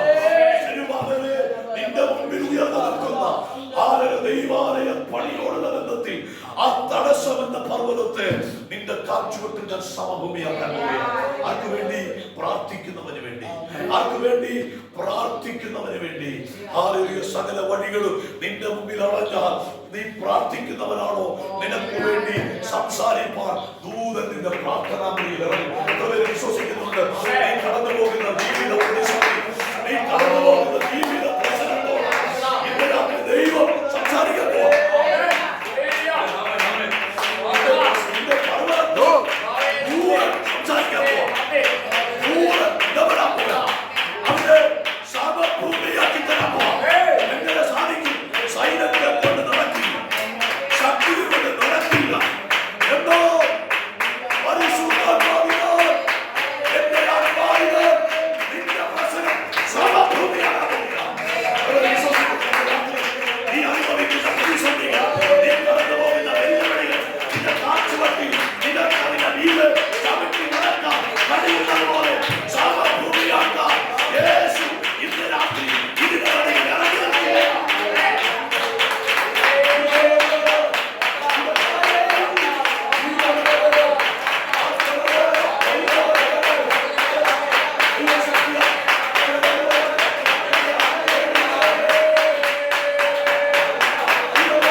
സങ്കീർത്തനത്തിൽ പറയുന്നു, പർവ്വതന്റെ ദൈവസന്നിധിയിൽ മെഴുകുപോലെ ഉരുകും. എങ്ങനെ ഉരുകും? മെഴുകുപോലെ ഉരുകും. ഹല്ലേലൂയ. ജീവിതത്തിന്റെ പ്രശ്നങ്ങളാണ് അവിടെ പർവ്വതമായി പറഞ്ഞിരിക്കുന്നത്. ആ പർവ്വതം എന്ന പ്രശ്നം മെഴുകിന് തുല്യമാണ്. പരിശുദ്ധാത്മാവിന്റെയും വചനത്തിന്റെയും തീ ആ മെഴുകു പർവ്വതത്തിന്മേൽ വന്നിറങ്ങുമ്പോൾ അത് മുഴുവൻ ദൈവസന്നിധിയിൽ ഉരുകും. അങ്ങനെയാണെങ്കിൽ ഉപവാസത്തിന്റെ 4ാമത്തെ രാത്രിയിൽ ഇതുവരെ ഉരുകാത്തതിന്റെ പ്രശ്നങ്ങൾ പരിശുദ്ധാത്മാവ് ഉരുക്കി നിനക്കൊരു സമഭൂമിയാക്കി തരാൻ പോവുകയാണ്. എത്ര പേര് വിശ്വസിക്കുന്നുണ്ട്? എന്റെ കുടുംബത്തിനകത്തുള്ള പ്രശ്നങ്ങളാകട്ടെ, സഭയ്ക്കകത്തുള്ള പ്രശ്നങ്ങളാകട്ടെ, സാമ്പത്തിക വിഷയങ്ങളാകട്ടെ, കുടുംബ സംബന്ധം, കുടുംബ ജീവിത സംബന്ധമായ അതുപോലെ പ്രശ്നങ്ങളാകട്ടെ, ശുശ്രൂഷാപരമായ പ്രശ്നങ്ങളാകട്ടെ, ഭാവി സംബന്ധമായ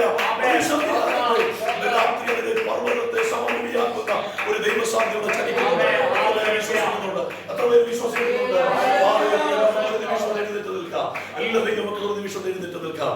ദൈവസന്നിധിയിലേക്ക് നമ്മെ ഒന്ന് സമർപ്പിക്കാം. ഇന്ന് രാത്രി ഹല്ലേലൂയ സമയം അവസാനിച്ചിരിക്കുക. നമുക്ക് ഒരുമിച്ചൊന്നോ പാടി കർത്താവിനെ ആരാധിക്കാം.